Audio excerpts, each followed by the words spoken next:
Yes, everyone, you know what time it is. It's your boy Jack here, joined by Dermot from THFC Till I Die. He's going to be co-hosting me on this fan show today. I do have some relatively good news in the case of Dave. It looks like he's maybe on the mend here. He has I think he's feeling at least a lot better today. Supposedly could maybe be back by tomorrow with a show of some kind, whatever he has planned for us. Because I know even when Dave is out, he's always thinking about Spurs, always thinking about the channel and all that good stuff. So I bet when he's coming back with a lot, everybody to say, but looks like he might be on the mend and it looks like he could be back by tomorrow. But it is still me, and we are going to have Dermot helping us out today on the fan show. Dermot, before we kind of get into a bit of news and stuff and then start bringing people on, because we already have a nice sort of healthy line of people ready to have their say.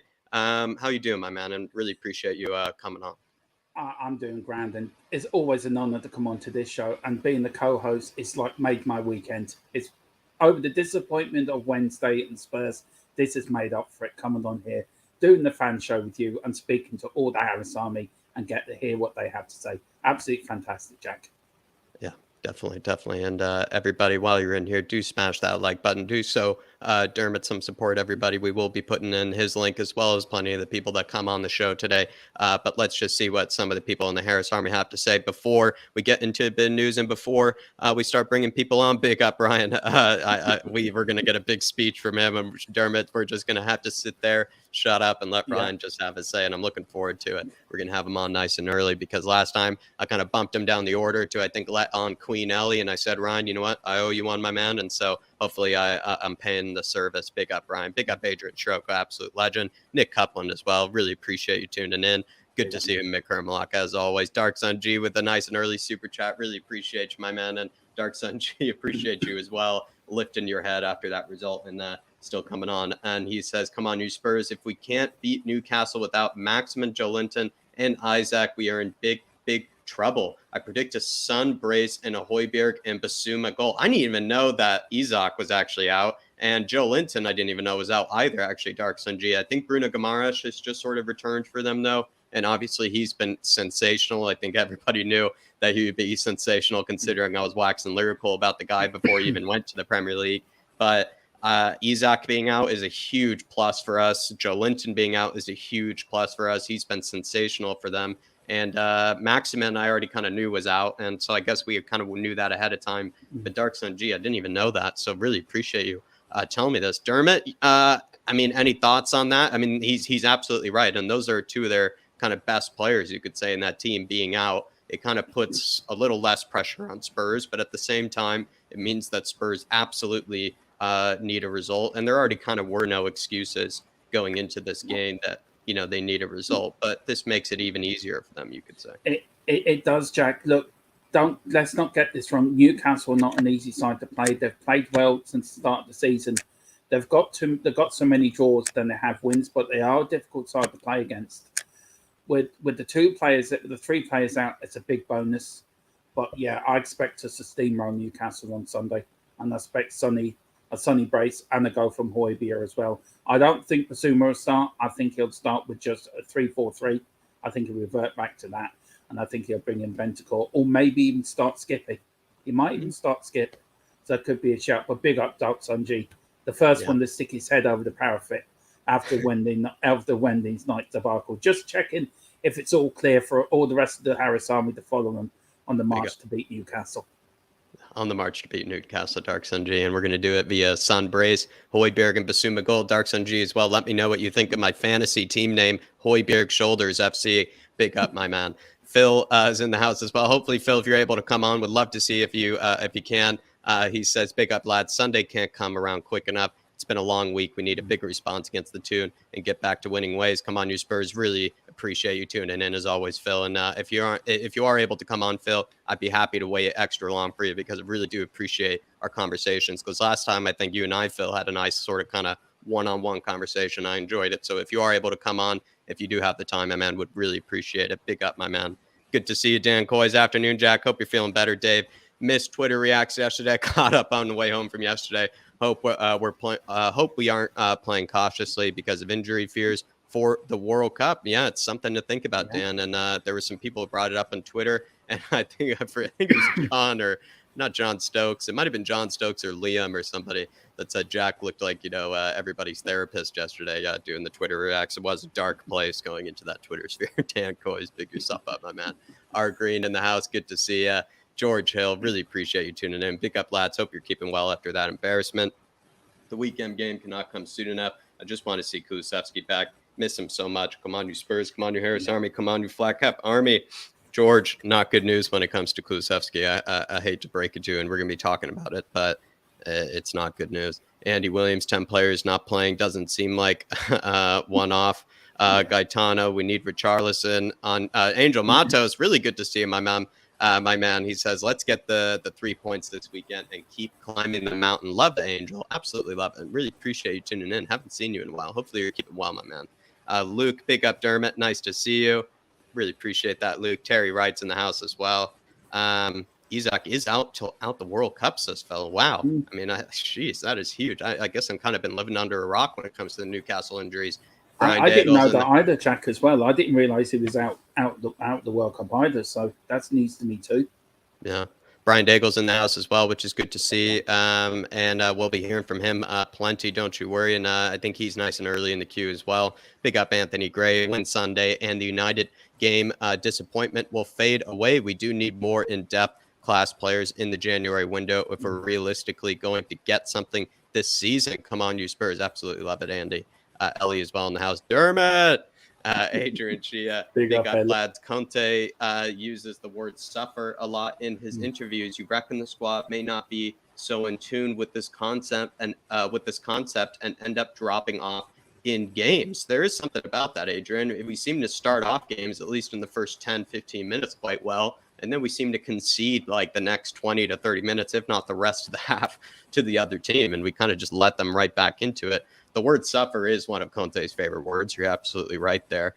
Another thing I would add, though, is that it seemed like that was sort of his approach to winning that game against Man United, was sort of a suffer kind of a win. And the 3-5-2 sort of makes sense. Like it is kind of a sort of a suffer kind of performance if you're playing that sort of formation with those three hardworking midfielders. But we just couldn't really do it. We just couldn't do it in the ways that he wanted us to. And Adrian Chia, perhaps I think you're right there. But what are your thoughts on that, Dermot, and especially that word suffer that Antonio Conte loves to use? We're hearing that word quite a lot recently, suffer. And if he thinks he's suffering, think about us fans who are suffering with him. I mean, look, I don't understand why we're dropping off in games. It's just a losing the concentration. We just haven't got the mentality to go full 90 minutes plus, fully concentrated. And I just don't understand why. And Conte must be pulling his hair out sitting on the touchline, because he must be thinking, look, we start off well and then we drop off. And I think suffer's the right word. I mean, if he's suffering, we're suffering as well. And, it's got to change. But how do we change it? It's the big $64 million question. What is the problem? Is it mentality? Is it the players that can't take instructions, or they can't follow instructions? It's a $64 million question, Jack. But yeah, I think suffer is the right word. I would agree with Adrian Char on that. And we're not suffering in the ways that he wants us to, Adrian. And we're going to have to get to the bottom of it. Appreciate you, though, my man. V for Vendetta, good to see you. Bill's in the house. Mick Hermlock, if I haven't said hi, good to see you as well. Kuva99, good to see you, Kuva. Lee Richards, Adam Phillips. Sweden didn't qualify, didn't they? Yeah, maybe they didn't. So probably good news, actually, that he could probably be able to recover. But I hope that he comes in sooner than that. Big up, Lisa, absolute legend. Alongside Graham, another legend. Really appreciate you tuning in. Saya as well as in the house. And then United Spurs of America. Looking forward to chatting to you later, Jacob. But we're going to bring on the first guest of the evening. I've kind of seen like my sort of internet kind of pop for a bit. So Dermot, we're going to bring on the first guest, which is Ripsy. I'm going to sort of just refresh kind of my page and then come right straight back in. But we're bringing on Ripsy. How you keeping, my man? Yeah, not bad, I guess. Bit bloody disappointed, as everyone else is, but especially after you tried to pump us up. Well, I mean, I was probably the negative guy in there, even though I wasn't particularly negative. But yeah, I don't want to say like I was feeling that coming, but I knew, like we all were saying, anything could happen, and in the language of that, I think Coover and I were both sort of saying this could be an absolute disaster, and it was a disaster. It was disgraceful, is what it was. And we just capitulated so easily, and when you look at the performances that United have had at Old Trafford this season, and the teams that they've dropped points to and they've lost to, and for us to just give up that easily because it was a bit hard. I mean, a loss was always a possibility. It was the nature of the loss that just made it painful. Because it was just like, I mean, even the news afterwards, right? It's the biggest story is the fact that a 38-year-old walked up a bloody tunnel. The biggest story isn't even that, Spurs disgraced themselves on the field. It was like we're even a footnote in the frickin' in the stories afterwards. When it's almost, it really is one of those things like if Spurs just stayed on the bus, maybe sort of situation, and the mentality was just left behind. Someone brought up in the Twitter reacts, and it's a theory that's been on my head here, Ripsy, where they spoke about how perhaps maybe Spurs are a bit, going into the games like with this underdog mindset, like from the Poch days, and like we've had now the managers of Jose and Conte who are these alpha male, like kind of like win at all costs mentality. And is it the case that maybe Spurs are going through this mentality adjustment period of like coming from the underdogs against Man United, Chelsea, Arsenal, etc., and then like kind of learning that they need to sort of punch at their weight and like realize that these are teams that they need to sort of kind of demand respect from and sort of demand confidence from, you could say. I don't know. What are your thoughts on that? That's sort of like underdog mentality and lack of a siege mentality is what they were kind of saying.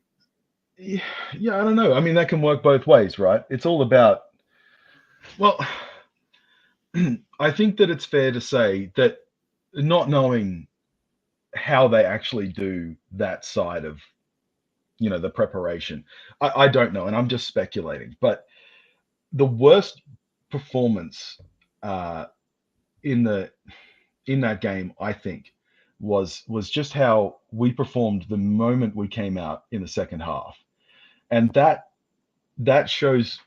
implies that whatever was said, stuck in their minds or motivated them in the wrong way or whatever. I mean, it could have been anything else, and it was a deflection. That goal.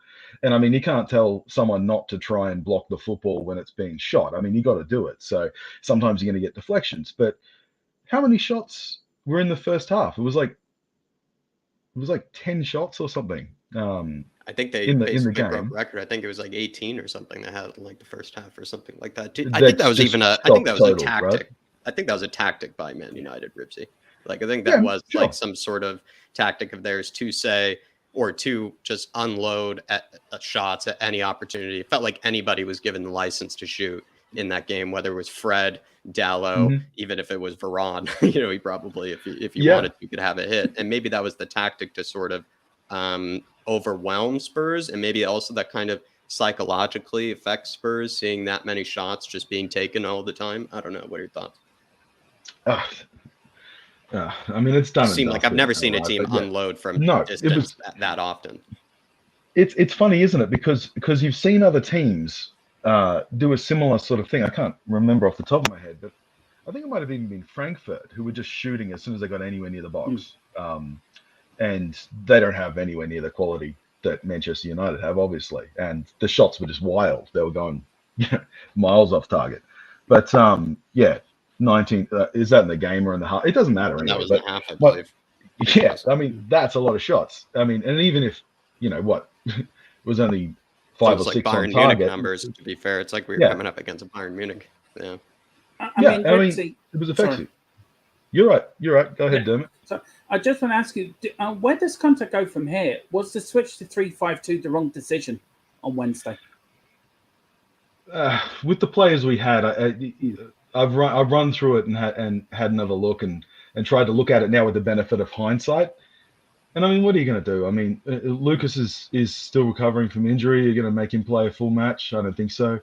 Can you play Perisic in attack? Maybe. But I mean, the fans would have been furious if he played someone who's been playing wing back for us as an attacker and we'd got slammed, So I think it was still the right thing to do. There was something wrong though, whether they'd been worked too hard or they didn't have the right mindset or whatever, because it's not like we'd come in with like some terrible run of losses or something, or Manchester had been some monster this season where we're just like, we're just going to get clubbed when we go there, because they've been crap, and I think that though, going forward, which was your question, I mean, if Decky is playing again, I just don't see where you play him in that formation. And I think if that Manchester game has shown us anything, it's that we need the guy on the field. I mean, I don't know how we got along without him beforehand, but it's clear that we need him now, because he's just so important to how we play. He cools everything down. And sometimes it just seems like black magic, because he's not fast. He's not a lot of things, but he just seems to just be in the right spot. He's got the right pass. He's got good vision. He's just got a cool sort of personality. And apart from his moment in the Norwich game last season, where he was trying to pass and score at the same time with Sonny in the last game of the season, which was hilarious. But that's the only thing I've ever seen him do where I'm just like, well, he's just, completely made the wrong decision there. Because even when he loses the football or something happens, it's because he's trying to do something interesting. He's trying to progress the ball or be creative.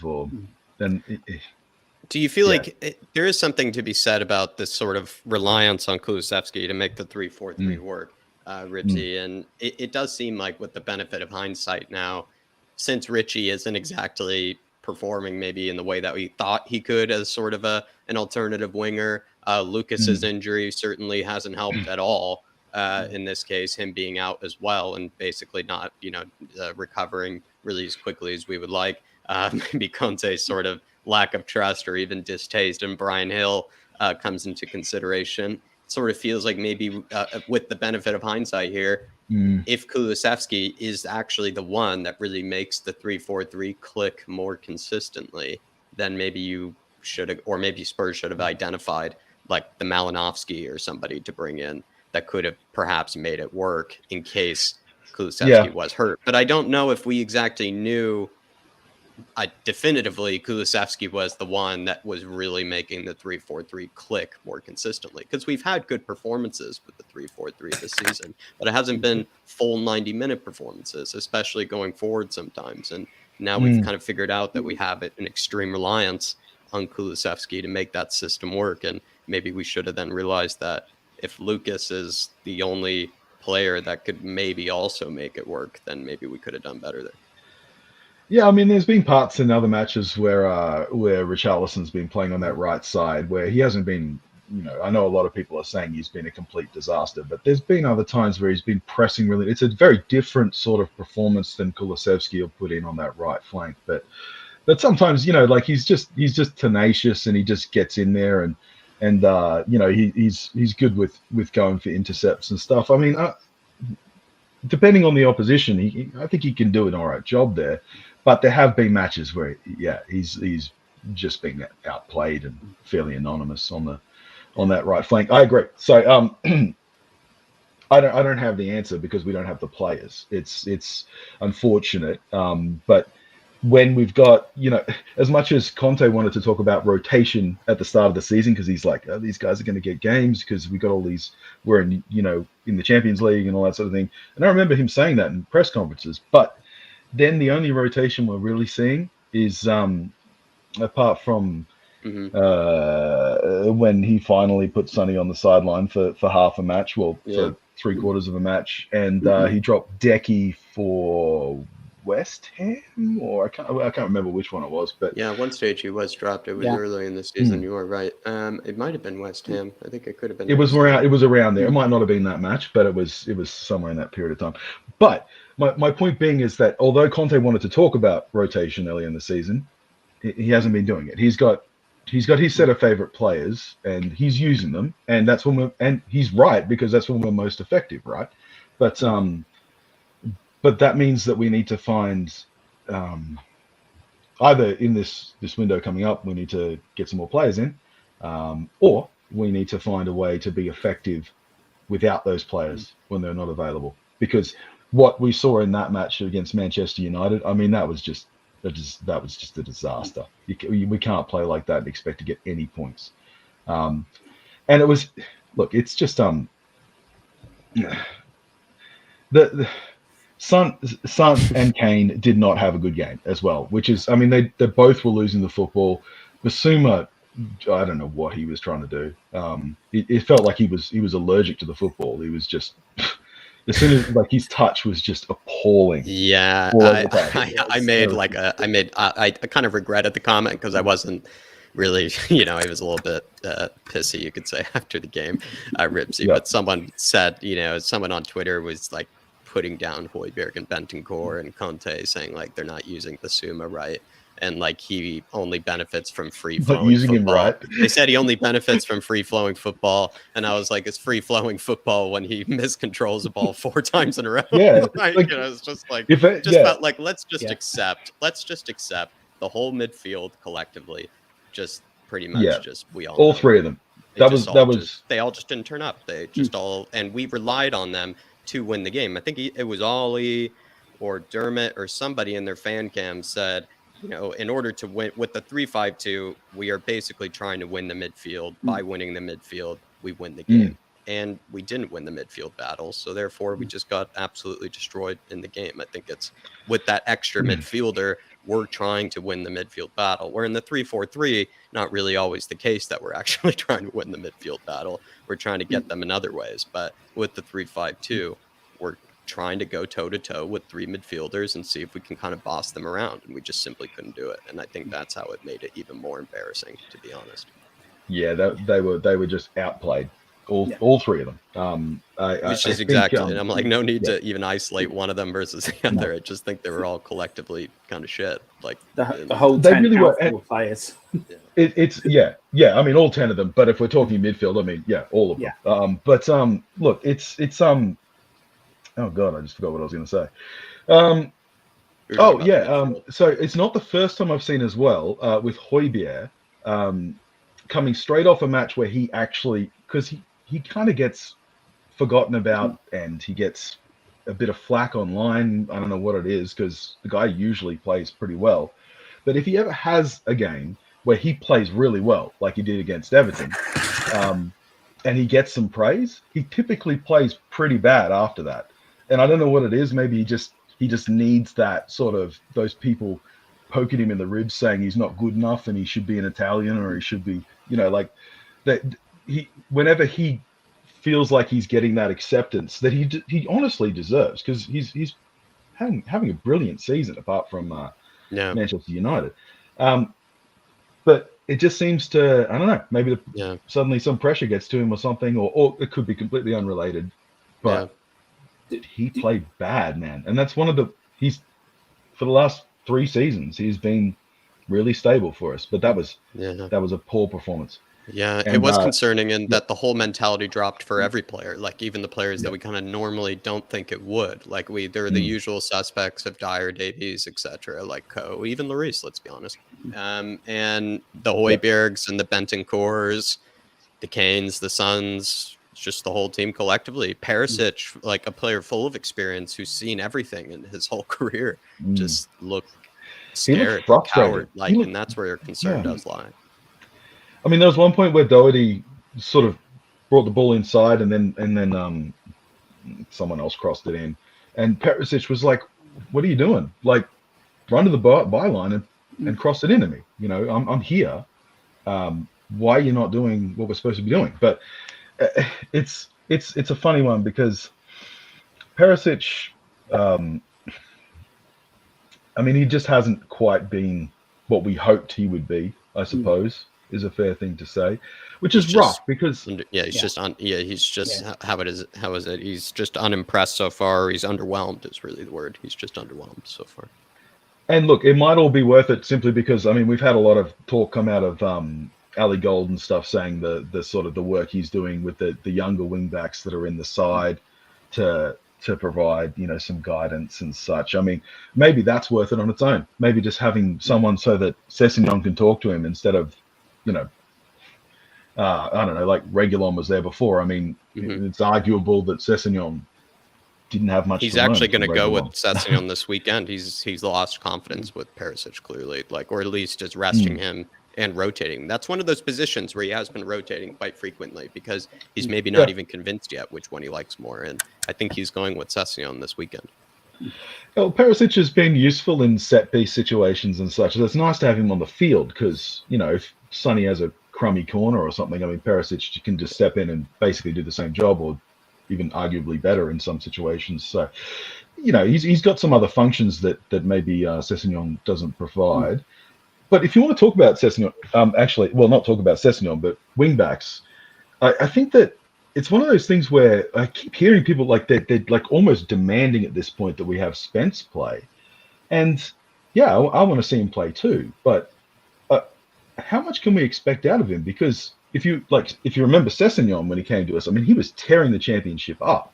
Like, he was a machine. Like, people thought he was going to be the best wing back in England, and he just wasn't. And it's not his fault that people hyped him. And he's a much better player now than he was. But that was a long process. That was loans, and he's still arguably not quite there. How are we expecting so much out of Spence? I mean, I do understand that the guys we have on the right side are not brilliant. So in performances. So how I guess the argument is how bad can he be? But I don't want to sit here and go, bring on Spence. You got to play Spence because, man, I just don't want to put that expectation on him because at the very best he's got very limited experience against this level of opposition. And yeah, he was a good championship wingback. Great, so was Sessegnon. And, we're still developing him now years later. So, yeah. If you've got like Doherty and Emerson, who are not very good, I mean, to be fair, Doherty, the Irish side, he goes across the byline, he gets a nosebleed. I mean, he just likes going back or sideways all the time. I mean, me and Dave tear our hair out with him, believe me. You think he's bad for Tottenham, you want to see him playing for Ireland, he's twice as bad. But you've got Emerson coming back now this weekend. I mean, do you feel Conte's being extremely harsh in not playing Spence from the start? Or what do you do Saturday? Do you say, look, you need the experience, let's put you in against Newcastle and see what happens? I mean, Newcastle's, obviously you were saying before that they're missing, their best players, let's be honest, at the moment. But their performances this season have been good. I mean, they're arguably better than Manchester United have been this season. So, apart from that last match. So is this a great idea to blood younger players? Maybe not. I don't think you don't want to bring them out against complete trash either, because oftentimes they just get thumped, then they just get injured. So I don't know. Yeah, you're probably right. I wouldn't start him, but it's one of those few times that I do miss very small parts of Jose, because Jose, when players weren't performing, he didn't care if at halftime, if they were playing like crap, he'd just hook them. He'd go, too bad, take a seat, son, take a shower. Someone else is going to do the rest of your job because you weren't good enough. Whereas Conte he just keeps them on until 85th minute, and then goes, oh, here you go, I'll put a teenager on the field. And it's like, well, he does. Yeah, I would say the substitutions are kind of the worst element of his game. Like some of the times we've even complimented him on substitutions, it sort of feels like because only the game before he kind of had a bit of a howler when it comes to the substitutions. And so I find myself even sometimes complimenting. It's probably actually, if anything in his game, if I were to really have grievances about, that would be the one I would say is just simply Conte's just indecisiveness or like reluctance when it comes to substitutions. But Ripsy, really, really good conversation, my man. Thanks for getting us started. You're going to hate me for it, but I'm also putting in your Twitter, because I know you laughed at it when I I'll go wanted to for put it in Yeah. yesterday. And so we'll see you yell at either Spurs or something, maybe Australian related, who knows, over on the Twitter sphere. I have to say, thanks for before he getting goes, started. he was absolutely brilliant on the pump up the other day. I really enjoyed listening to you. You had me pumped up for the match. So, Ripsy, you're absolutely great, man. He's I great love on the listening fan to you. shows. Love getting started, Ripsy. I love getting this kicked off with Ripsy. Cheers, lads. Good All to right. chat. See you soon, brother. Everybody, show Ripsy some love. Getting us started, Dermot. Absolutely love it. And thank you as well, Dermot, for joining us. And yeah, we're going to go on to the next guest here. Yeah, I'm sorry. I had a Ryan phone Tress- call coming through. That's why I had to pop off. So I apologize No for that. worries, But brother, it's no all worries. done now. I'm free. I'm with you for the whole show now. No worries, brother. We're going to bring on Ryan Trestane. A bit of warning. I think, Ryan, there's a slight lag between us. So we're just going to bring him on. He's going to have his monologue. He's going to have his speech. He's going to, bring us that passion that Ryan does. And then we'll see if we don't cut across him, because I know there's going to be a tiny bit of a lag between us and Ryan. So, Ryan, bringing you on, my man. Hey, Ryan. Hi, guys. How are you, Dermot? How are you, Ryan? How are you, man? I'm about to go red hot on everybody, because I am absolutely hacked off to the point, right, where they need to get their heads out of their backsides.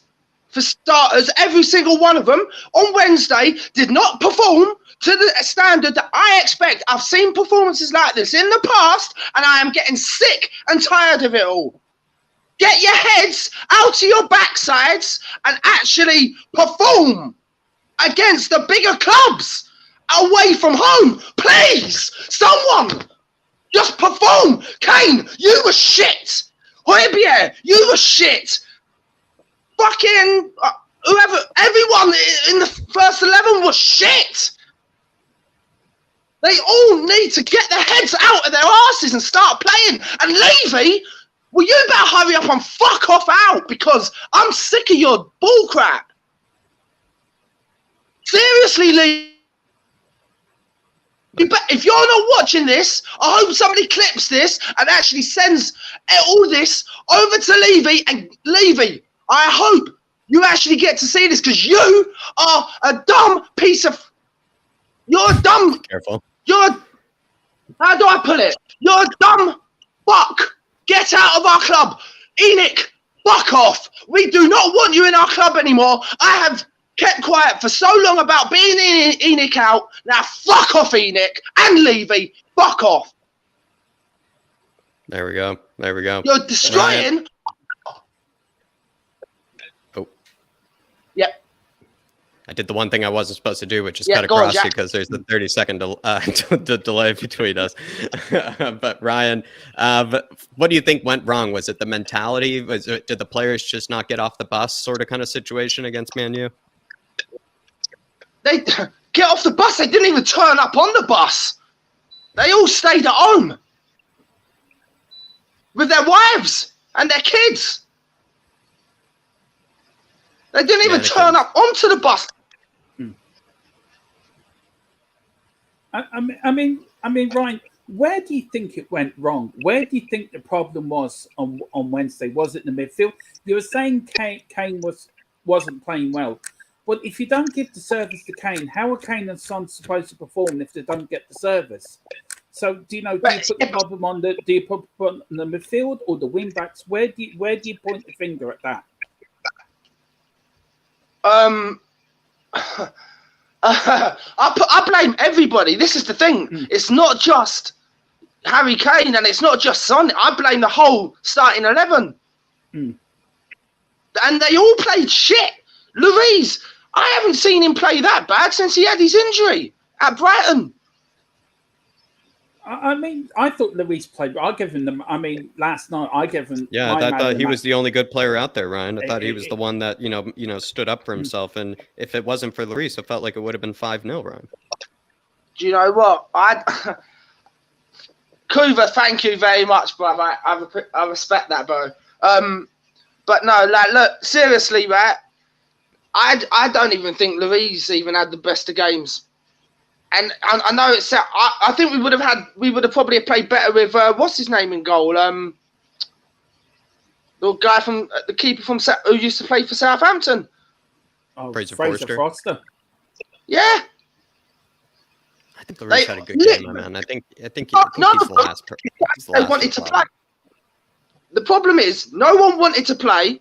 They all stayed at home with their wives. They're probably thinking, what are we gonna do on over the weekend against Newcastle? Well, get your heads out of your asses. I am sick and tired of trying to be positive about it all, and it has done me no favours. Enoch, thank you, Brian. And you know what, Brian? I was on your side about Enoch being out, and do you know what? I want Levy to fuck off out of here now, man. And Enoch. I want Levy, Enoch, Joe Lewis, the whole fucking lot of them to sell up, and I will then be happy, bruv. Because you know what, Dan, right? I am literally just wanting no more bullcrap coming out from that club. I disliked and wanted Enoch out before, right? I'm more than disliking and wanting Enoch out. Now, I want them to just, I don't care where they go, just get out of our club. You're fuming. You're making me fume as much as anything. I've never wanted to. I've kept my mouth shut for so long to other people. Yeah, right. And seeing that performance yet on Wednesday has just literally sent me over the edge. Blown the casket. Just quickly, Sorry, Dermot. I'm actually just it's completely my fault here. Foggy Foam, member for 2 months as a fan show member. He put it right in the beginning of the show. Come on, you Spurs. Big up Foggy Foam. Always in the chat as well. And I really apologize, actually, for not catching that sooner. And also, I thought I addressed this, but I didn't. Adrian Chia's generous super chat here. And he says, Bentancur was playing like a Kulu role, and Romero had to be more advanced to have more bodies in the midfield. But that meant gaps behind Romero, and our defense started to crack. And Adrian, you probably have something, you could be honest on it, because it just felt like the three weren't really like in any way given any sort of license to go forward. Felt like Bentancur was maybe in the first 10-15 minutes kind of getting forward, but Hojbjerg just simply never was. Bissouma just is kind of responsible for just sitting in that middle there, Adrian. But I agree with you. I actually think the whole midfield just simply didn't have the willingness to attack or even try to sort of like venture forward at times, or even try to press a bit higher. They just sort of kind of sat in a shell, sat in like a very deep sort of shape. And it was really disappointing, because I feel like those midfielders could have been given that license to get a bit more forward, to win the ball higher up. Then again, though, maybe that would have exposed Romero more. You could be right, but it felt like more of those through balls that were getting through our defense were actually going down Davies and Dyer's side, if I'll be honest, which is also Hojbjerg's side. Let's be fair. So that was Hojbjerg, Davies, and Dyer's side was where I saw more of those through balls kind of getting played. But I see what you mean. Dermot, kind of anything to say to Adrian Chia? And Adrian, I do apologize, my man. Actually, for some reason, I thought I addressed this earlier. Look, I probably agree with everything you said, Jack. Look, for me, Man United stopped us playing. Man United did to us what we did to Everton and Brighton for the last two games. They didn't give us space, and they didn't let us play. And Davis and Dyer are our weak link in the defence. When both of them play together, that's a weak link. So I think they exploited that to the cows come home. But with the rest you said, Jack, I agree with you. You can't really add more to that. Appreciate you, Adrian. And again, I really apologize. I thought I addressed this earlier, but I should have just started and saved it for later. And hopefully you can understand, and really appreciate your support as always, Adrian. But Ryan, back to what you were saying. And you kind of like have been sort of just saying that Spurs not only didn't even show up to the bus, they just simply didn't even leave their houses. But going into Newcastle, Ryan, against them, they actually got a good result against Man United. So if Spurs, let's say, pick up 3 points against Newcastle, what would that tell you? Well, what will it tell me? It will tell me exactly what I already knew. That they all decided they wanted to stay at home. They didn't even get on the bus. And do you know what, right? The annoying thing about the whole thing about this is I know we're playing at home on Sunday, but it doesn't give you the excuse to then want to say, oh, we'll turn up for this, we'll turn up for... Because, right, do you know what? Right, what's really worried me now, yeah, right, is if we decide we're not going to turn up at Man City, fuck me. I'm going to be literally just saying after 10 minutes, bye-bye. Because I just thought if we're going to play like that and Haaland will just... Thank you, Andrew. Thank you, Andrew, for that, man. But yeah, no, like, do you know what I mean? Like, if we're not even going to turn up, properly to the game again, because on Saturday, or just any game away from home, if we don't turn up for any of those games away from home, we're just going to literally get rolled over. And do you know what? I am not going to sit here every weekend, right, worrying about what's happening when we're playing away from home. I want us to get our heads out of our asses, and I want our players just to... Do you know what? The only players that I can't criticise are the ones that didn't play. Because they had a... Do you know what? It's funny, right? And this is going to sound weird, but the players on the bench had a better game than the players that actually started. Yeah. I mean, Ryan, against Newcastle, how do you think we should set up, firstly, and then who do you think should be dropped and who do you think should be brought in for that game against Newcastle? Well, I don't know how we should set up. I genuinely don't know now. I genuinely... and to be honest, I genuinely don't care how we set up. I just want a performance. And for who should be rested or rotated or whichever way you want to call it, I don't even care. I was being nice when I was calling it rotation. I want players to be dropped. Now, Yeah, I want them. You know what? I want most of that 11. I want most of that 11 who played on Wednesday to get what they deserve. And if they haven't already got what they've deserved, right? Because you can't. First of all, let's put it like this: you can't turn up to a big game like that, right, and think you're going to get away with it. So one of two things should have happened, or should happen. Either the players who started, who didn't put the performance in, should be fined, or you drop most of them to the bench and bring in some of the other players for the game, because otherwise you're just going to give them more leverage to go, oh, we can do this again at the next big match that we play. What happens if it was Man City next away? I know it's not, but let's imagine if it was, right? Yeah, we could easily be about 5-0 down within 10 minutes. But Ryan, I appreciate you coming on, my man. I appreciate you having your say.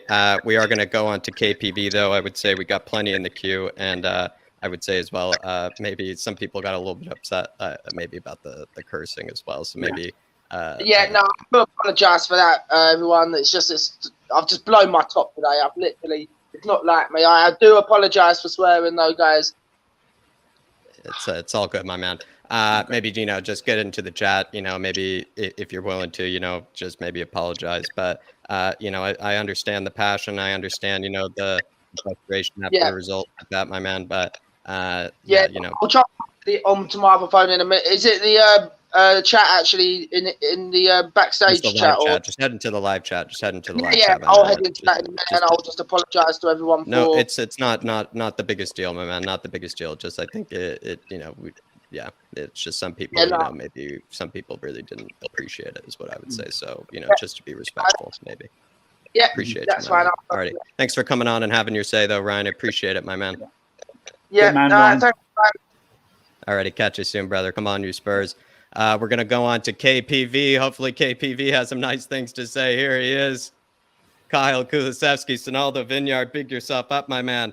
Just quickly, Kev Williams with a member show super chat for 2 months. Big yourself up, Kev Williams. I would like to say the fans that traveled to Old Trafford, absolute big up to each of you for singing your hearts out till the final whistle. Come on, you Spurs. It felt like the only people that did show up to that game were the fans. The players didn't show up, Kev. It was actually the fans that simply put in more of an effort, it felt like, that day than the players. But really appreciate your support, Kevin. Good to have you on, Kyle. And thoughts on that? All the Spurs fans that sung their heart out, till the final whistle, felt like they're the ones that put in the effort there. Yeah, the fans showed up to the game. They turned up, but the players didn't. So, we were confident going into this game. They lost the Manchester derby a couple of weeks ago. I thought we were going to make that 3 times they go 4-0 down, but Ronaldo didn't even play.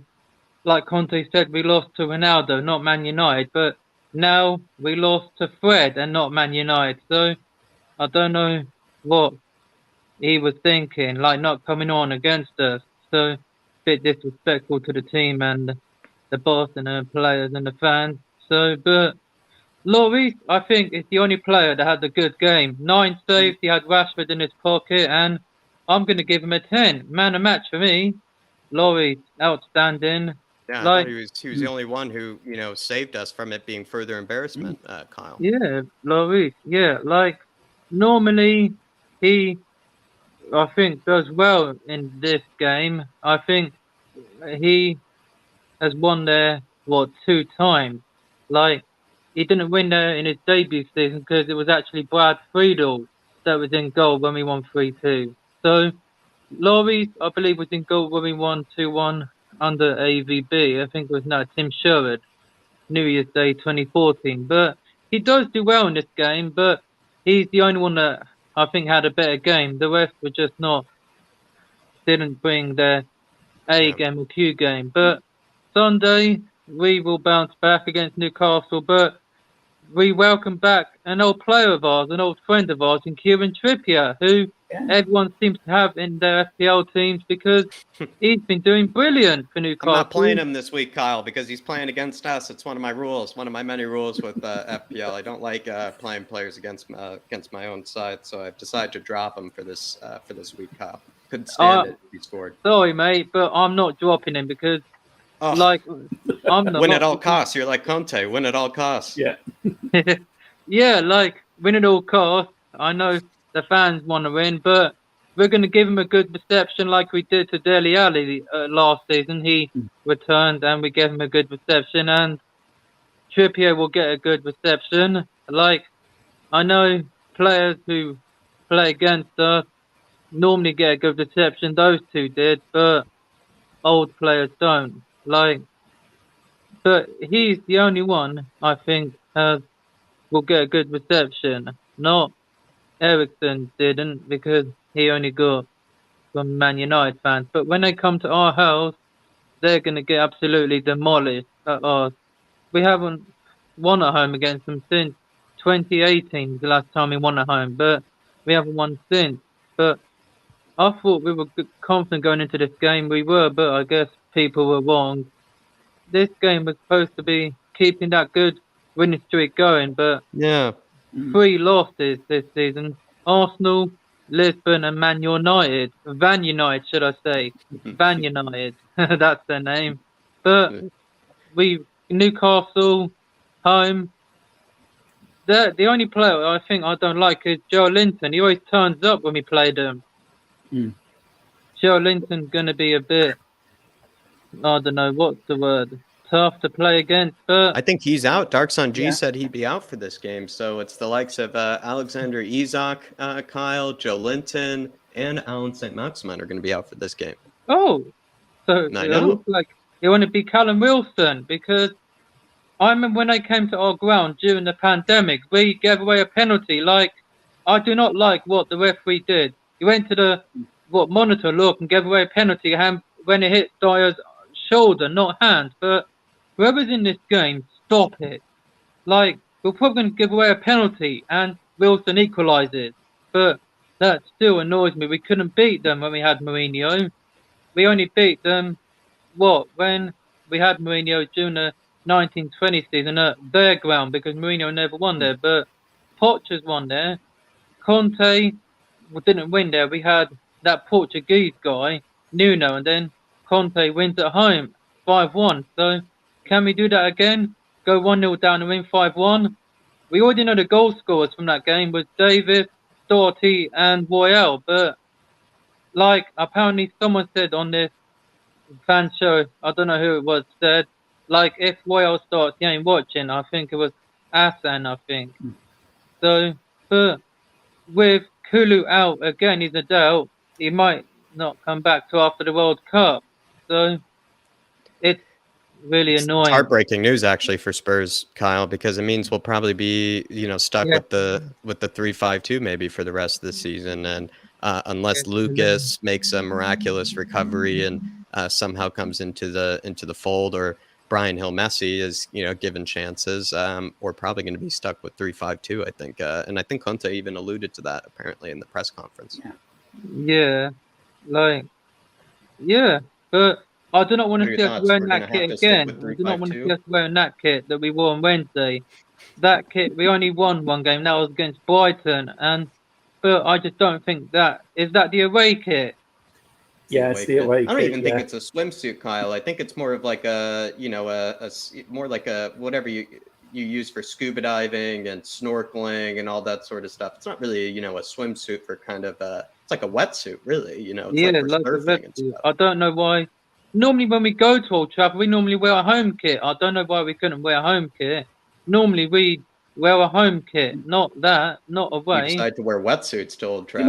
I thought that as well, KVP, on Wednesday when I watched it. I said to my other half, I said, we normally wear a home kit when we play Man United away. Where do you think it went wrong on Wednesday? Who would you single out, basically, as what would, if you were Conte, how would you have changed it? I would have maybe made subs a bit earlier, like during half time, like bring on Lucas and Hill or something, and Spence. I think Skip probably should have came on. Yeah, I think that's what probably would have done. Like think of Wong in the defense or something. That's what I say. But we need like another centre back, like Bastoni or someone. I know he didn't. I think we need. Do you think in January, Kyle, we're gonna have to take a look at centre backs in January? Yeah, we're gonna have to take a look at centre backs in January and make the Kulu deal permanent, because apparently we're set to do that at the end of the season. But do it in January instead of waiting till the end. I'd do it in January. Like we done Lo Celso's deal permanent in January 2020. Why not do Kulu's in January 2023? Deal permanent. We normally do that, but looks like we wait till the end. I'd rather do it. Chris says here, Kyle, I like that kit. I just hate the way we play in it. He thinks he likes the kit. He just doesn't. He thinks we play a lot worse in it. What are your thoughts? Well, Chris, I disagree. Like, I agree with the way we play in it, but first when you said I like the kit, I just hate the way. I hate that kit, mate, because I only liked it when we beat Brighton. But this game, I do not want to see us wear when we play Man City, because we always wear our home kits when we play them at home, like away. We wear at home when we go to Arsenal, but that stadium is not the best of records. Chelsea away, we always wear home. We've done it. We wear on our home kit every time we play away games, but the only time we can't wear a home kit is when we play Fulham or someone else at home, white team like Fulham.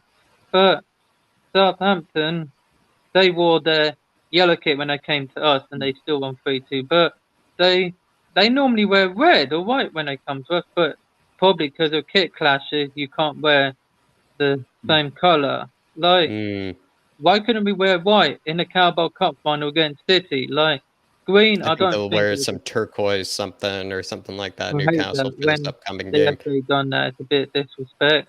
But Kyle, what were you going to say? When we wore the green kit against City in the Carabao Cup final, I don't know why someone said, "Oh, Spurs can't wear the white kit because of kit clashes or something." Like Man City don't even have white; they only have it on the side of their shirts. But we normally wear white. We've done it in finals and won it, but don't know why we couldn't. Like, wrong decision by Levy sacking Mourinho before final. He's the one that got us there, and we have a legend who I think is Tottenham through and through, Wayne Mason. Like, and I'm hearing that people want MP back, known as Poch, but no thanks. We got Conte, and he doesn't want to manage Villa, Poch. Like, and there's rumours, but DVG sacked. So good luck.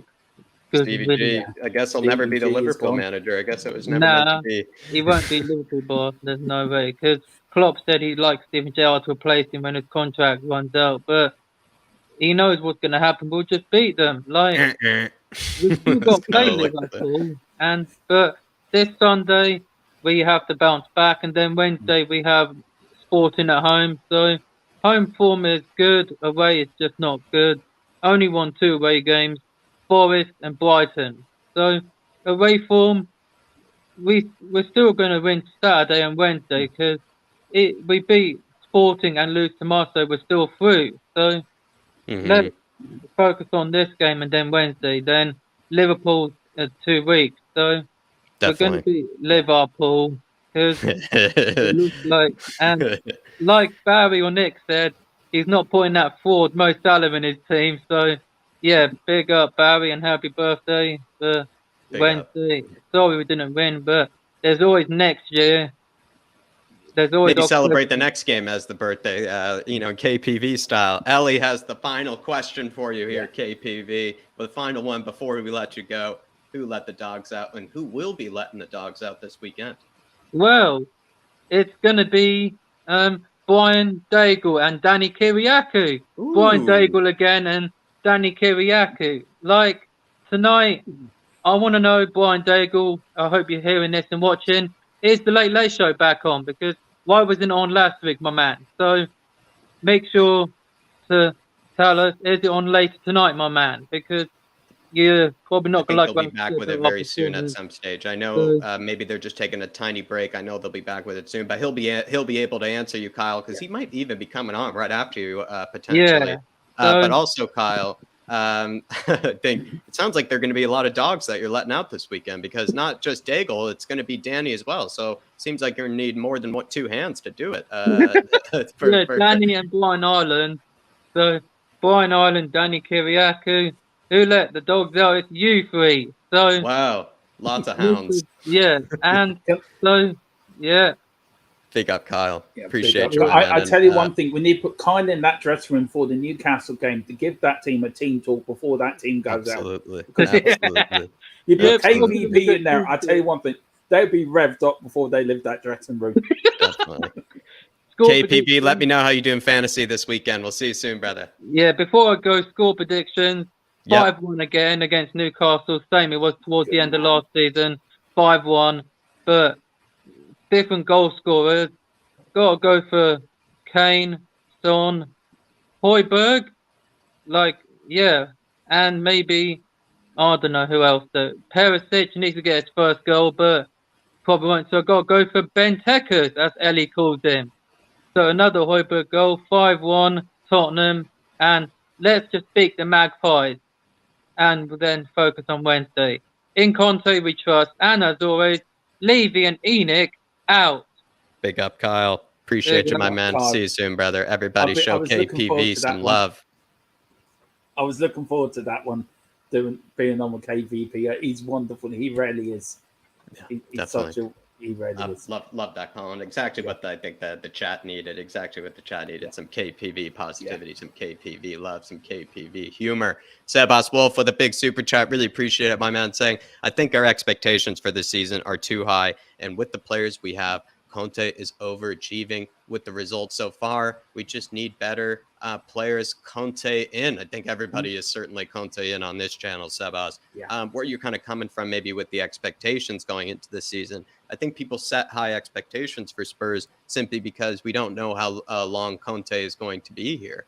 And with that being in mind, you probably need to have sort of high expectations in order to kind of keep Conte around. And if you meet those high expectations, further, evidence or further reason for Conte to stick around and kind of stick by Spurs. But if we kind of maybe go about it a bit too slowly, perhaps go about it kind of in sort of Spurs kind of manner, which is kind of, slow sort of improvement project sort of kind of style, maybe that might not be enough to convince Antonio Conte. I think getting top 4 is the absolute minimum for this season. I think that would be nothing less than a failure if we didn't. But what Spurs fans are really going for this season, Sebas, is a real push in the cups this season, or a real push in the league. And also probably where maybe a bit of frustration might come from where I could speculate. It's just the fact that we've seen the likes of Chelsea not start off strong. We've seen the likes of Liverpool not start off strong, and other teams like Man United, etc.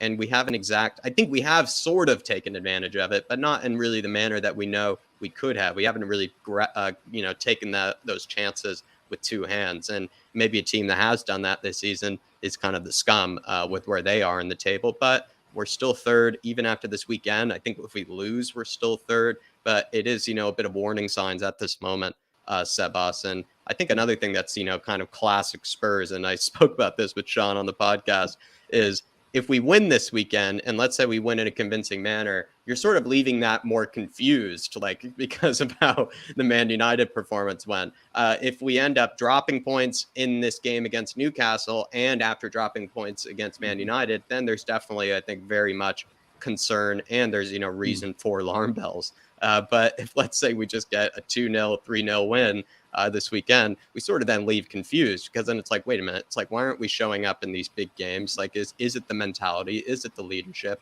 All that sort of stuff. And Sebas, I think you kind of really had me go off on one, and I really appreciate it. And I think there's so many things to say from that. And I think Conte does need better players. I think especially we're starting to see that in the case of the wingbacks more and more, how much he needs better players probably there, with how much Perisic is sort of underwhelmed, you could say, this season too. Like, he needs better players in the wingback positions. I think Udogie couldn't come sooner enough, because Udogie's basically playing like the best left wingback in Europe at this moment. But Sebas, really appreciate it, my man. I really appreciate your support, brother. Absolute legend. Roy Park here saying, Jack, we will see in short order why the 3-5-2 is fool's gold. Love that phrase. The fans will be clamoring for 3-4-3. Just wait for it. I enjoy both formations, Roy, and I kind of was under the mindset, like a lot of fans, I think, where it's like you just sort of pick and choose which games to go for, the 3-4-3 and the 3-5-2.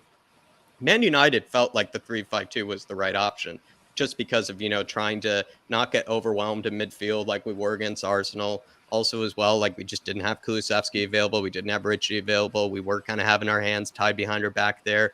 Felt like the 3-5-2 was the right option for that game.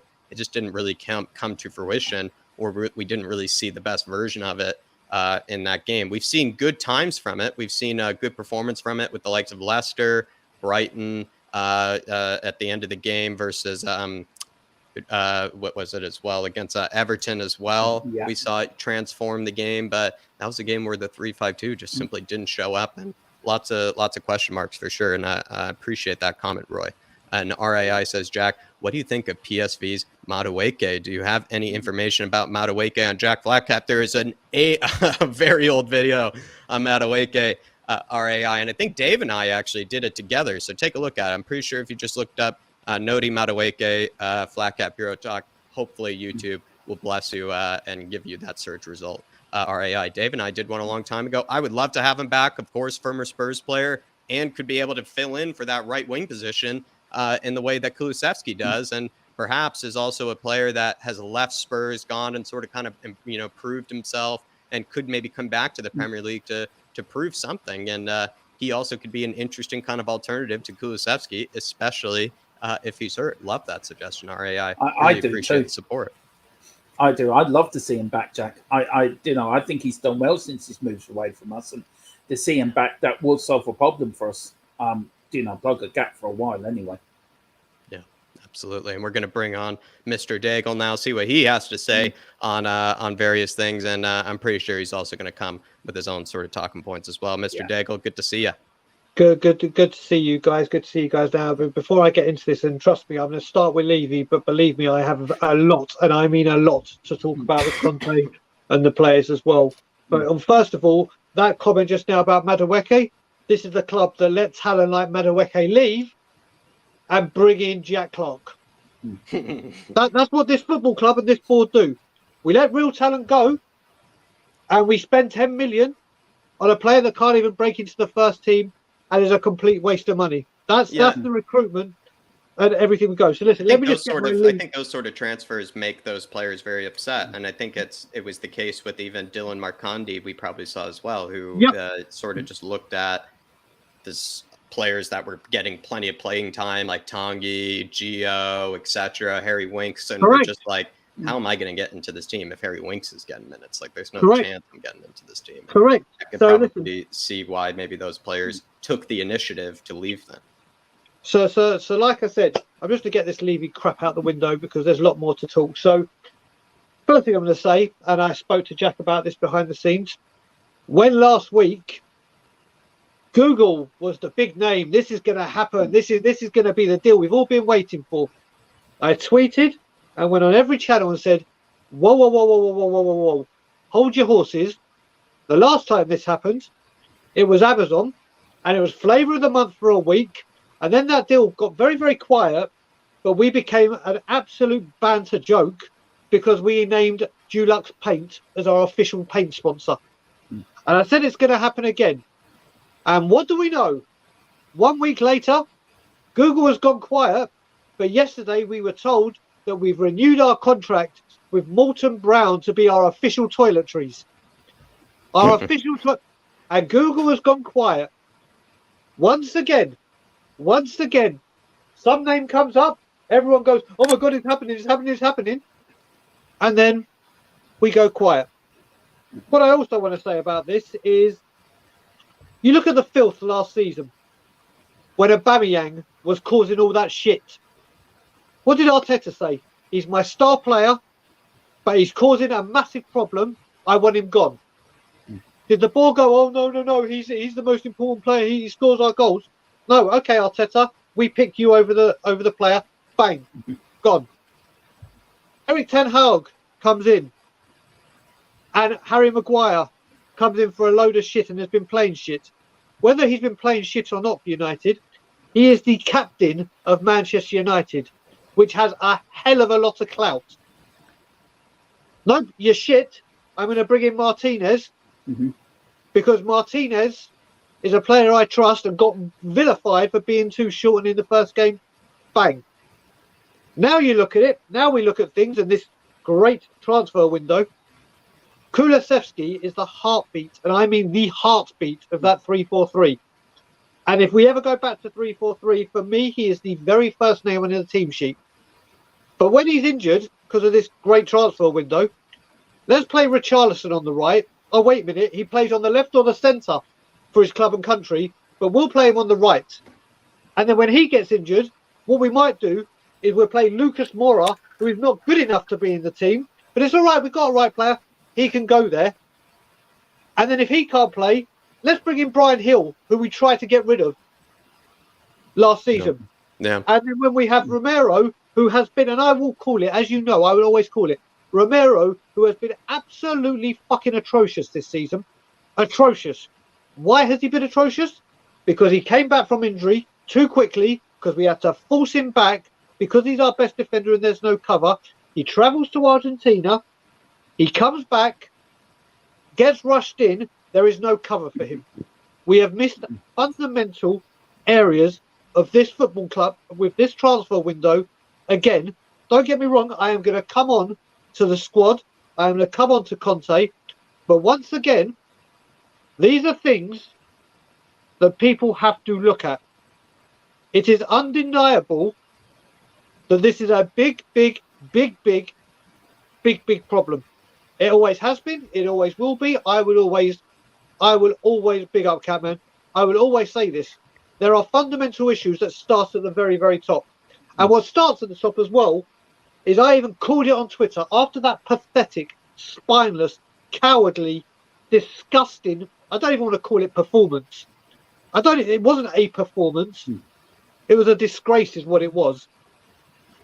You'd expect the players to come out and go, we apologise. There's some accountability. Oh, no, not at this football club. I even said, let's wait for the next day tweet that comes out and says, we learn from this, or we go again, or we come back stronger. And sure as fire, there's no, this was unacceptable, or we apologise, we come back stronger.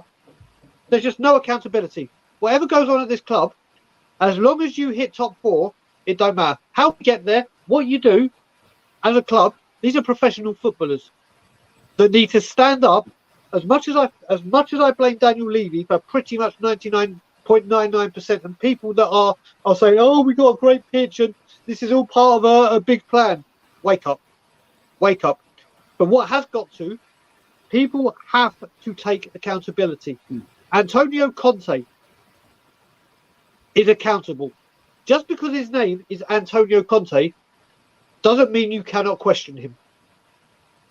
The players, there have been hundreds of players at this beautiful football club, our beloved football club, our historic football club. Accountability needs to be said. It needs to be said. That performance on Wednesday, I went to the Wolves game last season with David when we lost 2-0. And I categorically said that was the worst 45 minutes I've ever seen live at Tottenham Hotspur. Well, that on Wednesday was the worst performance I've ever seen on TV. Or probably for a lot of facts. You look at the fans, and I'm going to talk about the fans now. Those fans that went there and travelled to Old Trafford. Yeah, what did you make of Kev Williams' super chat basically saying they were the ones that showed up that day? They were the ones who put in more effort practically. Okay, so these fans that travel the length and breadth of the country, that have the pleasure and the privilege to do so, take half days from work or days off from work, spend hundreds and thousands of pounds. Some people have spent hundreds of thousands of pounds because they've been season ticket holders for years. They spend money. They travel up and down, have to take holiday days, which take them away from their work, time with their families, to go and support this club and show passion, desire, commitment, aggression, fight, determination, blood, sweat and tears. They give everything, and I do mean everything, for this club to see them do that. I could have picked 11 people in that stand just randomly and said, go on the pitch for the second half, and they would have given a better account of themselves than those players did. Then you've got people like you and me, Jack, and people, Ripsy, and people on the West Coast, and people in New Zealand and Australia and Korea and South Africa and China and all across this great world that go to bed really late or get up at stupid o'clock in the morning to lend their support and stand by our team for this. It is there is a complete mentality block at this club. Complete. Hit top four, don't care how you do it. We're happy. Done. Eric Dyer, Ben Davies and other players at Chelsea, at Manchester United, at Manchester City don't get 8 years to prove themselves. It's like, you can't do it, bang, you're gone. You're gone. And something I hear people saying Hugo Lloris 9 out of 10, 10 out of 10. That was not a 9 out of 10 and 10 out of... He let in 2 goals. And yes, wonderful saves, and it could have been a cricket score. But do you know how much pressure, unwanted pressure, he is putting on the team with his bloody short passes and playing from the back? We do not have the players to do it. We cannot do it. Manchester United, when they got battered by Brentford 4-0, De Gea was a main culprit of it. What does Eric Ten Hag say? We're stopping that. You can't do it. We're stopping that. What did Tottenham do? Oh, just carry on. Carry on. It hasn't worked for 5, 6, 7, 8 years. 9 years might be the charm. People have to understand, we are in a huge mess. We may be third. And before people go, oh, we're third in the league, top of the group. Yes, we are. But some of this is by fucking luck. We are playing defensive football. We have left 66 attempts on goal from the field, from United and Chelsea. That's really defensive football. There is absolutely nothing. There is nothing. This club are in the league is we haven't got into second gear. Blah blah blah blah blah. Kulusevski is now out until apparently the World Cup. All right, it's only a few games. There could be a lot of points dropped. Don't get me wrong, there could be a lot of points being won. But the way that performance, they should be ashamed of themselves. They should be ashamed of themselves. I mean, and the buck stops at Levy. Yeah, I mean, Brian, I'm going to play devil's advocate here with you, right? I know where you stand up, but I just want to play devil's advocate with you, right? Do you feel like the January transfer window is vital? It is vital. We know that. But where would you like to see the team strengthened? Where we should have strengthened last season, a centre back, a right wing back that can come in and do the job right now. Spence, I think, is going to be a wonderful player. Yeah, you either play Spence now and give him his goddamn chance, because I swear to God, if Emerson starts on Sunday, this problem that we have is fundamentally bigger than any of us think. Yeah, fundamentally bigger. If Jed Spence can't get a game, look at data. Look, 52 times against Manchester United. And we're a possession. Mate, this thing, we need a centre back. We need major centre back work. We need creativity. But once again, Dermot, I'm sick and tired of people saying, "Oh, don't worry, the next window's the best. The next window's the best. The next window's the best." What you got to remember going into this World Cup, any player that's on our radar, if they have a good World Cup, their value goes one way and one way only. Yeah. So forget that. January window is the window we don't like to do business. We don't like to. What we like to do is register interest and monitor the situation. If the Filth have a big injury and they're still where they are, the board, who are now backing them unquestionably, will go, right, here's the money to cover that injury and go get the player you want. If we get an injury, forget what we need. We will go and pay to cover the injury and won't do it. Anyone thinking we're going to go mad in January, because everyone says, "Oh, January, we never do big. We never do big." Why is it all of a sudden going to change? Yeah. Right now, in the middle of a World Cup. Yeah. It's not going to happen. And the thing, do you know what? And I said on We Are Tottenham TV, I am now starting to hold myself accountable with things. And do you know what? I'm not just saying all of us on YouTube should do it, but I go on YouTube a lot, as we all do. I'm known for going on channels. I'm known for my own channel with the boys and everything. And we come on here and say, do you know what? Now's the best time to play United. We're bigger, we're stronger, we're better. Arsenal, this is the perfect time to play them. We're bigger, we're better, we're stronger. And we set ourselves up every single time. Go, oh, yeah, this is going to be a win. 2-1, 3-1, 4-0, 4-1. Wake up. I'm not doing this on pump ups anymore, or on the Late Show, which Carl is on tonight with me and Bobby K. It is on. I'm not going into these things and going, do you know what? Now's the time to play them. Now's the best time. Now we've got bigger. Now we're stronger. Because we say this stuff and we believe it. And then we see that. And then we come on and go, oh, well, that was shit. And this was this. Like someone said, I can't remember who it was in the super chat that said, our expectations are higher. He's right, or she's right. Whoever put that, she's right. Because we don't get backed. Yes, all right, this window was better. I'll put my hands up and say the start of it was better. But we fundamentally missed areas again. And we have to. Antonio Conte, with getting what he wants equals trophies. It's a very simple formula. It's a very simple formula. Jose Mourinho gets what he wants, win trophies. It's a very simple formula. It doesn't happen here. No. I just want to say one thing, Jack. So, Brian, sorry. Look, we've got Kulu and Romero in January. Bentancur, sorry, in last January. The players that made a big impact in our squad for our push to top four. We've had, for me, it was a good window, not a great window, a good window to start with, and then it peppered off. Do you know? For me personally, I've seen signs of improvement. Do you see that as well, or do you think it's the same as always? That's it. I don't believe, mate. It's the same shit. Just it's putting lipstick on a pig. Yeah. Listen, Bentancur and Kulusevski came in, and Jack will know famously it happened 2 days before my protest was going to go nuclear and be huge, and it came as a bolt out of the blue, and it was like you pulled a rabbit out of the hat. You've got it done at the last minute. Don't get me wrong. They've come in and made an incredible difference.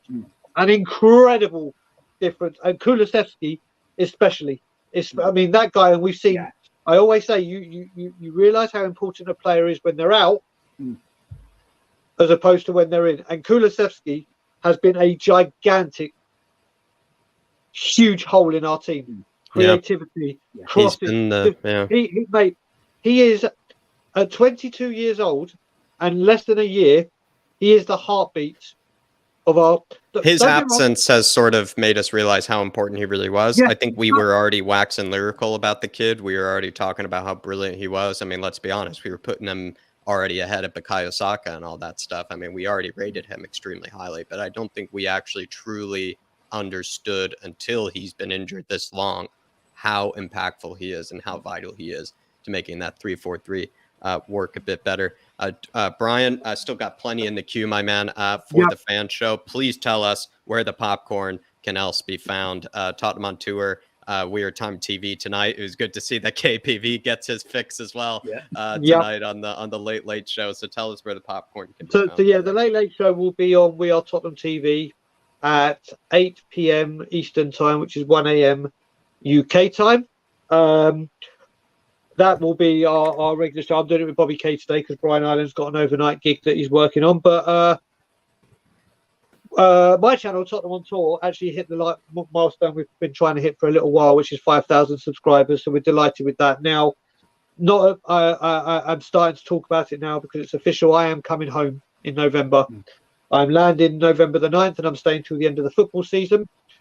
And Tottenham on Tour will be coming back. And we'll be coming back in a big way when I get back to London. There's been a lot of stuff going on behind the scenes, not with the channel, but personally, individually, especially with myself. So we want, like I've said before, we apologise for the lack of content.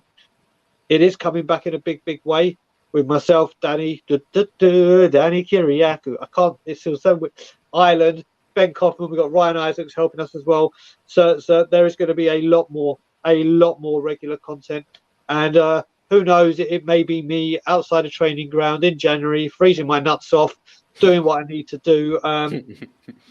But yeah, that's where they can find us. Listen, thanks for having me on. And all I will say, I've added it to it now because now I can use molten brown to make these fingers nice and soft. So I will say, and as always, Levy out. And always get your molten brown hand sanitizer than your Dulux painted. That was hilarious. It took me a while to get that. That was hilarious. That is brilliant. Pick up, Brian. Everybody. Sorry.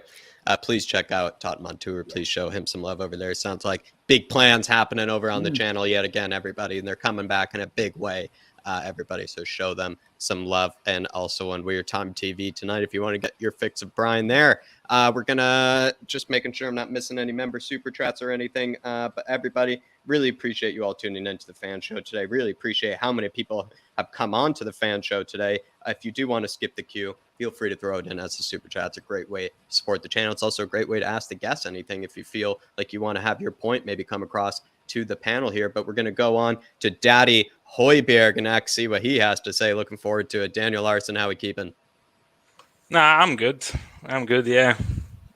Where should we start? We start with the lack of a performance, the lack of a fight, just the lack of anything basically at Man United. Start there, Daniel.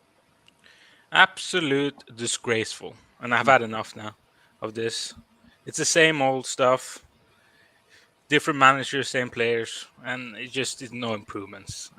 I'm tired of it now. And people be saying about the formation. Whatever formation we played on Wednesday, we would have lost anyway. So scrap that as formation. When we went there, we already lost. We should have just forfeited. No bother. Why? Well, we were there. No point. If they don't want to put into the performance, what's the bloody point? Nah. Do you agree with what Ryan was saying earlier? Basically, I made the comment that they didn't even really get off the bus. I mean, he's made the point, like, kind of took it further. They didn't even get on the bus. It's kind of how he felt. And I even also said, Daniel, we wanted that 3-5-2. The fans got what they asked for with the 3-5-2 against Man United. But the big problem was the midfielders, the bosses, the Vikings of that midfield just didn't show up on the day. It felt like Hojbjerg wasn't the Hojbjerg that we've been seeing this season. Neither was Bentancur. Basuma was carrying in some good form into that game, didn't show up either. It felt like in order to win that game, we needed our three midfielders to, be the bosses and the Vikings that I know you have described them as, but I just don't think they were that day. No, it's just lethargic. Where's the leaders there? I mean, Hojbjerg, I love him. I love him. But he's the leader. He should be the leader here. Where's to get a grip of the players and wake up here? Yeah. Wake up. And Lloris as well. I mean, he is the captain, but I mean, he was brilliant. He made some fantastic save, but also he should be shouting. And what's going on? He was like, made a save, and he was like, yeah, come on, what's going on? Where do you feel, Daniel? I mean, I agree. A goalkeeper should not be captain for me. It always should be a defender or a midfielder. Do you think it was more Man United didn't let us play than we didn't turn up, if you know what I mean? Was it more of that, or you think we just didn't turn up? Just didn't turn up. I think if we had a solid game plan, then I think we could have gotten something. Because United going to lose now next game anyway. Now they're so up and down, so they're not that good either. So nah, I'm not having that. And some of the play. Yeah, go on. Yes, sorry. Bissouma. Now, one of the best midfielders in the Premier League for years now. Put on the Spurs shirt, turns into crap. Why? There's got to be why. Is that because is it the tactics? Is it like people are thinking maybe he's not being allowed to be more free and do what he wants to do? But I don't know. Like what's gone wrong? Yeah. I don't know. I mean, it shouldn't be because he knows the league and he knows. Just listen to the manager and he's okay, you know. Especially with a player with his quality, and he's probably best friends with Sanchez with the way his touches are. Nervous Nelly, you know. God damn. He really kind of has been. You're right. I don't know if I said this earlier, Daniel. I'm not sure if you were listening, but even when it comes to that whole midfield, it feels like it's kind of turned into a situation where we're all kind of backing our favorites. Like, come on, Bissouma was the real problem against Man United. No, Hojbjerg was the problem. I just thought they were all just collectively just terrible. They were all just collectively terrible. Yeah, it's a team game, and the team was crap. End of story.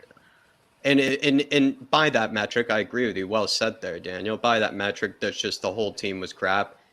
Hugo, do you think he was the one that sort of maybe stood up for himself, or was the one that maybe, held himself accountable? Or is that kind of how goalkeepers are sometimes, where, maybe if the team is letting them down, sometimes Hojbjerg or sometimes a goalkeeper like Hugo can kind of just, maybe play even better because he has to basically keep his team in it, sort of situation. Yeah, that's when he is at his best as well. Saving. When the pressure's on.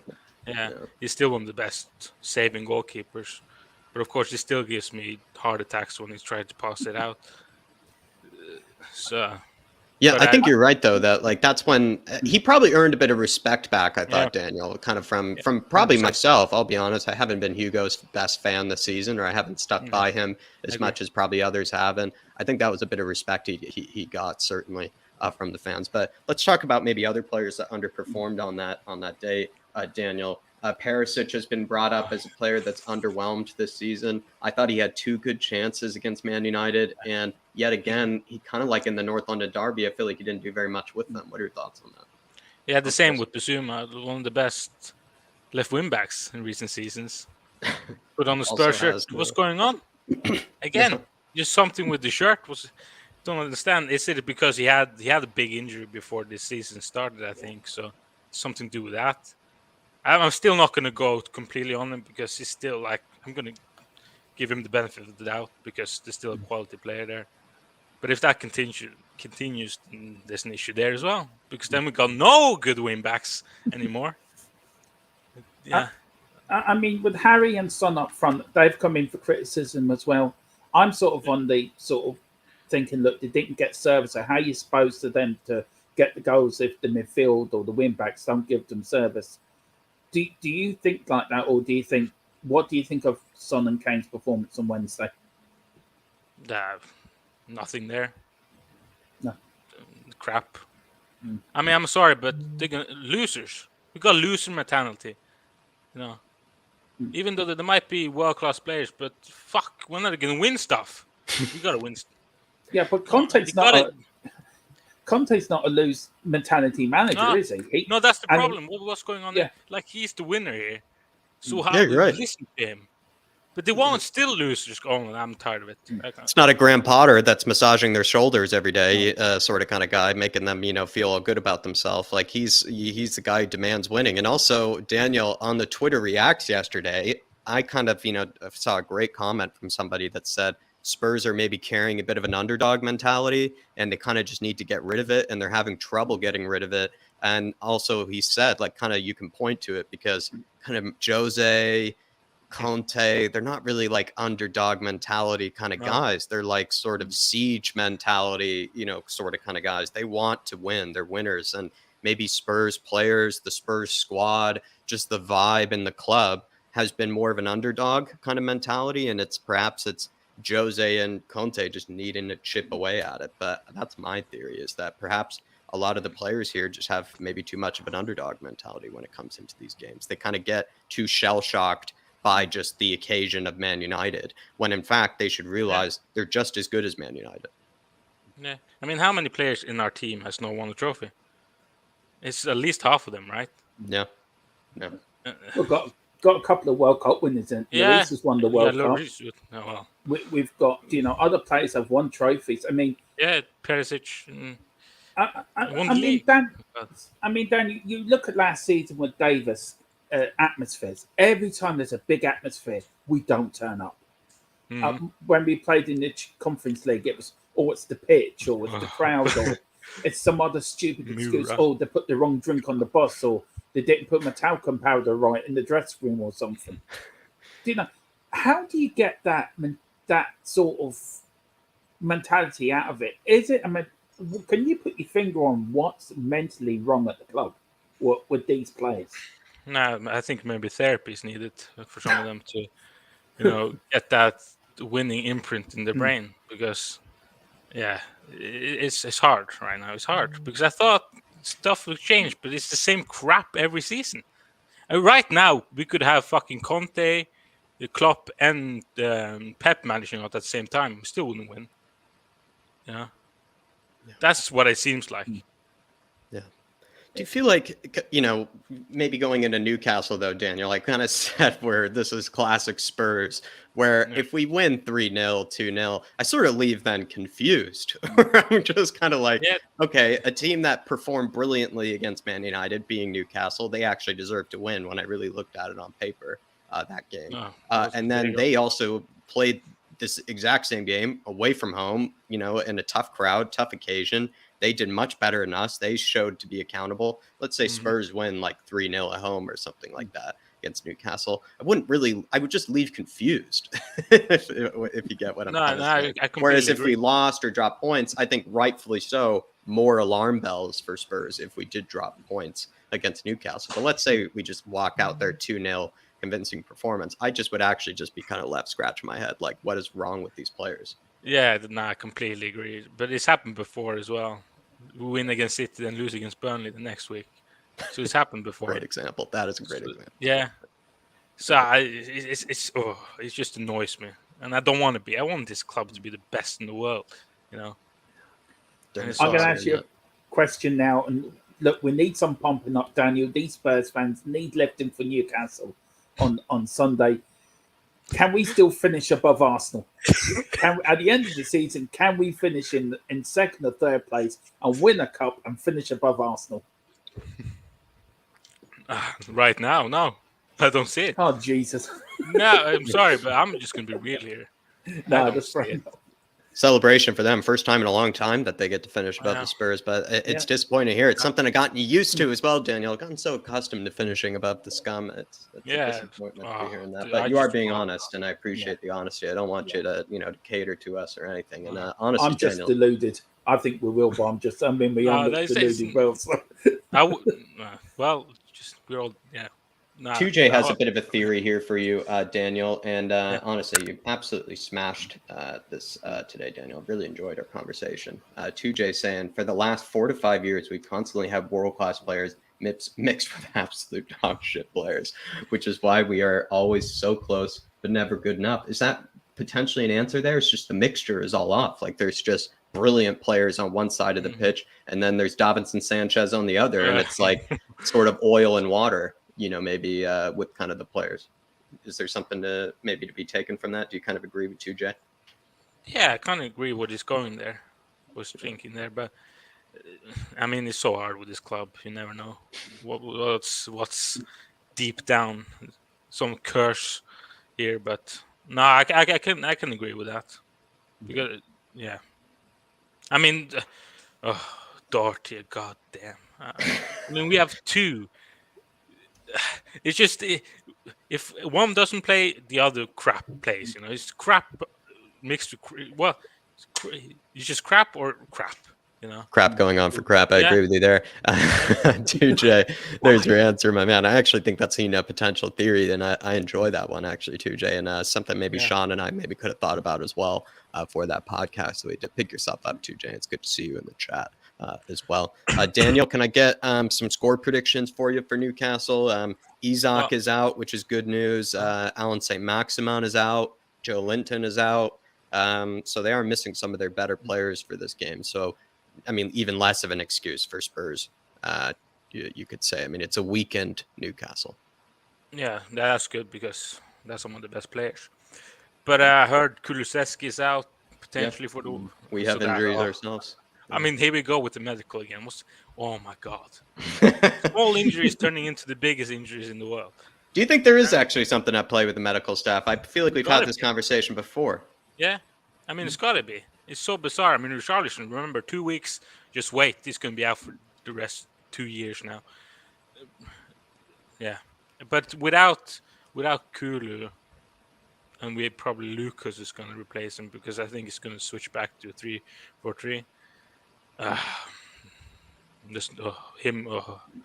He's crap as well. But I think I'm going to go for 2-0. For a good result for us would be like a 2-0. I could see that, something like that. Newcastle are a good team at the end of the day too. Yeah, they're good. Not to be underestimated. But I'm going to go for a 3-1. I think we're going to pull it through. I like a 3-1. I like it. Goal scorers. Kane and Daddy Hojbjerg's goal again. Daddy Hojbjerg. You hear my FPL team name? Daddy Hojbjerg Shoulders FC. Yeah, I heard that. Nice. I love you like it. You like it. Everybody, absolutely big up Daniel. This was a smashing fan cam. This was a smashing, honestly, conversation, Daniel. I really enjoyed this. But unfortunately, like I said, we still have a few more in the queue. I wish it could have been longer. But Daniel, I mean, honestly, absolutely smashed it today. I loved this combo. Yeah, Daniel, absolutely brilliant. Thank you, Dermo, and take care, guys. And have a good weekend. Come on, you Spurs. Daddy Hojbjerg to score this weekend. Big up, my man. See you soon. Big up, everybody. Big up, Daniel Larson. He absolutely smashed that one. I really enjoyed that. I thought he actually had some things that we hadn't heard yet today. Some just kind of a bit of mixed of positivity with just frustration, like we all should be feeling as well for Man United. I thought he smashed it, everybody. So please show Daniel some love. It really was a good one. But we're going on to Mia, see what she has to say, and then we definitely need to hear her thoughts from it, and probably going to hear maybe the the big line from hers or the tagline, give your head a wobble. But Mia, good to have you on. Hello, everyone. Yeah, I'm okay. I'm not feeling too well, but I'll live. I mean, I think I'll just start you off where you want to be started off. I mean, Conte out is reading through Twitter again. I think we need to get a few things straight before we even start, because I'm getting fed up with this absolute bull that people are spurting about things.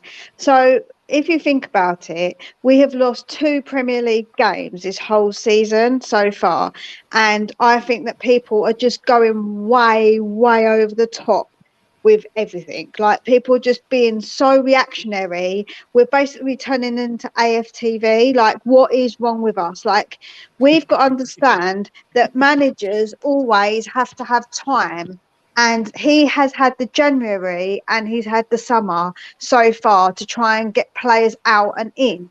That is not enough time. All of the managers that have come in and done well have been given time. We cannot expect Conte to come in and work miracles. Like, he just can't. He's doing it. I think he's doing miracles. Exactly. I was just about to say, Jack, he's already doing more than we expected, probably. And okay, maybe that's why our expectations are higher. But I do honestly feel like people are just being so dramatic about it when he needs time. He needs a bit more time. He needs a bit more to get his players in. He still hasn't fully got his players in. And on when we played Man United, those players did not turn up. They did not turn up. Now, he should have made changes sooner, in my opinion. I was looking at it thinking, you need to make changes, because I think it's, getting to a point where you can see the extra midfielder just ain't working, because our midfield are just not holding the ball. They're losing the ball in the midfield anyway. So if we can get it out on the wings, that might be a better way of doing it, instead of trying to get it through the middle and get it out through the wings instead of going through the midfield. But he didn't change it sooner, and that is on Conte. But also, our players just did not turn up. Apart from Lloris, who turned up? No one. They paid all that money and they weren't turning up. That is something that's on the players' shoulders, and we need to put more blame on these players, because I feel like the players get away with a lot. Everyone's just busy pointing the finger at Conte. See my dog. Absolutely loving this, Mia. I mean, I couldn't agree more, Dave. I mean, sorry, Dermot. I'm just letting her speak. I think she's absolutely speaking, facts about this game, and she's so right. On I think on just maybe the potential sort of reaction to Conte, and thinking he's not going to take this squad far enough. And it's even something I've noticed from his interviews, that when he's been talking about other managers, especially when it comes to the Lego man over at Arsenal, he always mentions that word that Mia was mentioning, which is the word time, which is the word, oh, look at what he's been able to be given, look at the time he's been afforded, look at the patience that the fans have shown him. He's brought up those words plenty of times, Dermot, and so I think Mia's spot on about that, because I've heard Conte mention that whenever he's been asked about other managers, other clubs, he always sort of kind of praises maybe the club for saying, oh yeah, they've shown him time, they've shown him patience, all these sort of things, and probably just speaks to the fact that Conte would like to see that shown to himself. I mean, Jack, and me as well. These are the same players didn't turn up on the Poch. These are some of the same players didn't turn up for under Mourinho. These are the same players that didn't turn up for under Mason and Nuno. These players have to start taking responsibility. Mia is spot on the money when she said that. They've got to take responsibility, grow a backbone. I just think that people are so quick to say Conte, and they don't put nothing on those bums that go on that pitch and get paid so much money that I can't even imagine what I would do with that amount of money to kick a football, and they don't turn up. I could have gone on that pitch and done better. I literally could have gone on that pitch and done better, and I don't even play football. Honestly, it's the players did not turn up, and that is a mentality on them. And Conte hasn't got a loser mentality. We all know that, and he is trying to put that into the players, but they've got to believe it as well, and they've got to do it too. You can't just say it's just Conte, because that is absolute rubbish. Anyone who's talking like that is talking out their backside, and it makes me so cross. And when people were saying, oh, but we didn't have people to change it up. Okay, we might not have had players as much as we would have liked, because we have got injuries. However, the players on that pitch that starting 11 was good enough. We all called for that formation, and when we called for it, we expected our players to turn up, and they didn't turn up, and that's on them. That ain't on nobody else. That is on them. You're so right, man. Another thing that I noticed in this game that even speaks to, again, how little they turned up, because when given the opportunity, right, let's be honest, they didn't show up in the first half. They kind of got away with it. They go into the second half 0-0. Yet again, Mia, North London derby kind of situation. We concede a minute and a half in. Even I was clipped for it as well. Just screaming about saying it's only a minute and a half in and we've conceded. I mean, how frustrating is that? That, they get away with one, you could say, in the first half. They get given an opportunity. Then in the second half, they just capitulate a minute and a half in. It's just, how is Conte supposed to deal with that? I genuinely find that almost like a stab in the back to him. Thing is, he wouldn't have sent his players out there and gone, all right, boys, make sure you concede within the first minute of getting on the pitch. He would not have said that. So I don't understand what people think Conte says to them. Does he go out there and go, yeah, go on, boys, lose, because that's exactly what I want you to do? Of course he doesn't. He tells them to sort their shit out, and they don't do it. That's a them problem. That's not a Conte problem. That's a them problem. If you're working under a manager and your manager tells you to do something specifically and you don't do it, is it the manager's fault or is it your fault? It's your fault because you didn't listen to the instructions. Brilliant. Absolutely. I'm brilliant. I mean, Mia, look, we've got the January transfer window coming up, the World Cup. Who would you like to see Paratici and Conte go after for you? come into the club? I definitely think we need to sort out the defence. I think the defence is really important. I do think we need to get somebody in, because obviously we obviously got someone, we got temporary sort of like a bit more with Longley and stuff. Like, we obviously know that he wasn't going to be a permanent. We know that we wanted somebody else, but I do think, although Dyer has done a job and he does trust Dyer, but he has always got a bit of a mistake in him where you can just see poor Romero. He does make mistakes, and Romero maybe hasn't been as good since his injury, but he is definitely class, and you can tell he's confident. You know, he puts in those tackles, and I don't feel like he makes as many mistakes as Dyer does. Dyer, sometimes you're just like, oh, and then we obviously got Sanchez, and Sanchez, don't get me started on Sanchez. Me and my brother disagree strongly about Sanchez. I don't want to start talking about Sanchez either. So, like, he disagrees. Iron Davies let us down, though, really. I mean, also, they did. In Hojbjerg, I thought also that was all their side. I think someone pointed out about how, not letting, I think it was Bentancur and Romero. I kind of thought most of the freedom and most of those through balls that were going through to Rashford were kind of going down to Hojbjerg and Ben Davies' side. It felt like that left-hand side. Oh, that's me. She'll probably join us in just a sec. But honestly, I mean, she's absolutely smashing at me. What a great call. I must say, there she is. Have her right back in here. Sorry. Yeah. No, all good. What did you think of, Ben Davies and Dyer? I basically was asking. And also, it felt like Rashford was having way too much fun against them. Way too much fun. Yeah, I think that the whole lot of them, obviously the defence was absolutely horrific. They were absolutely awful. But obviously as well, the midfield, basically, I can't defend any of them. None of them were good enough. None of them. The midfield weren't good enough. The defence weren't good enough. And I don't think Harry or Sonny were good enough. I know that people say, obviously, they need the service, but even when they got the ball, they didn't even look that good. Like, they didn't look like they normally would. So I think that not even they were that good. And I know that they were being marked highly. That's why I think he should have changed it back to the 3 at the front, because I think that would have been harder to defend if we would have switched it up.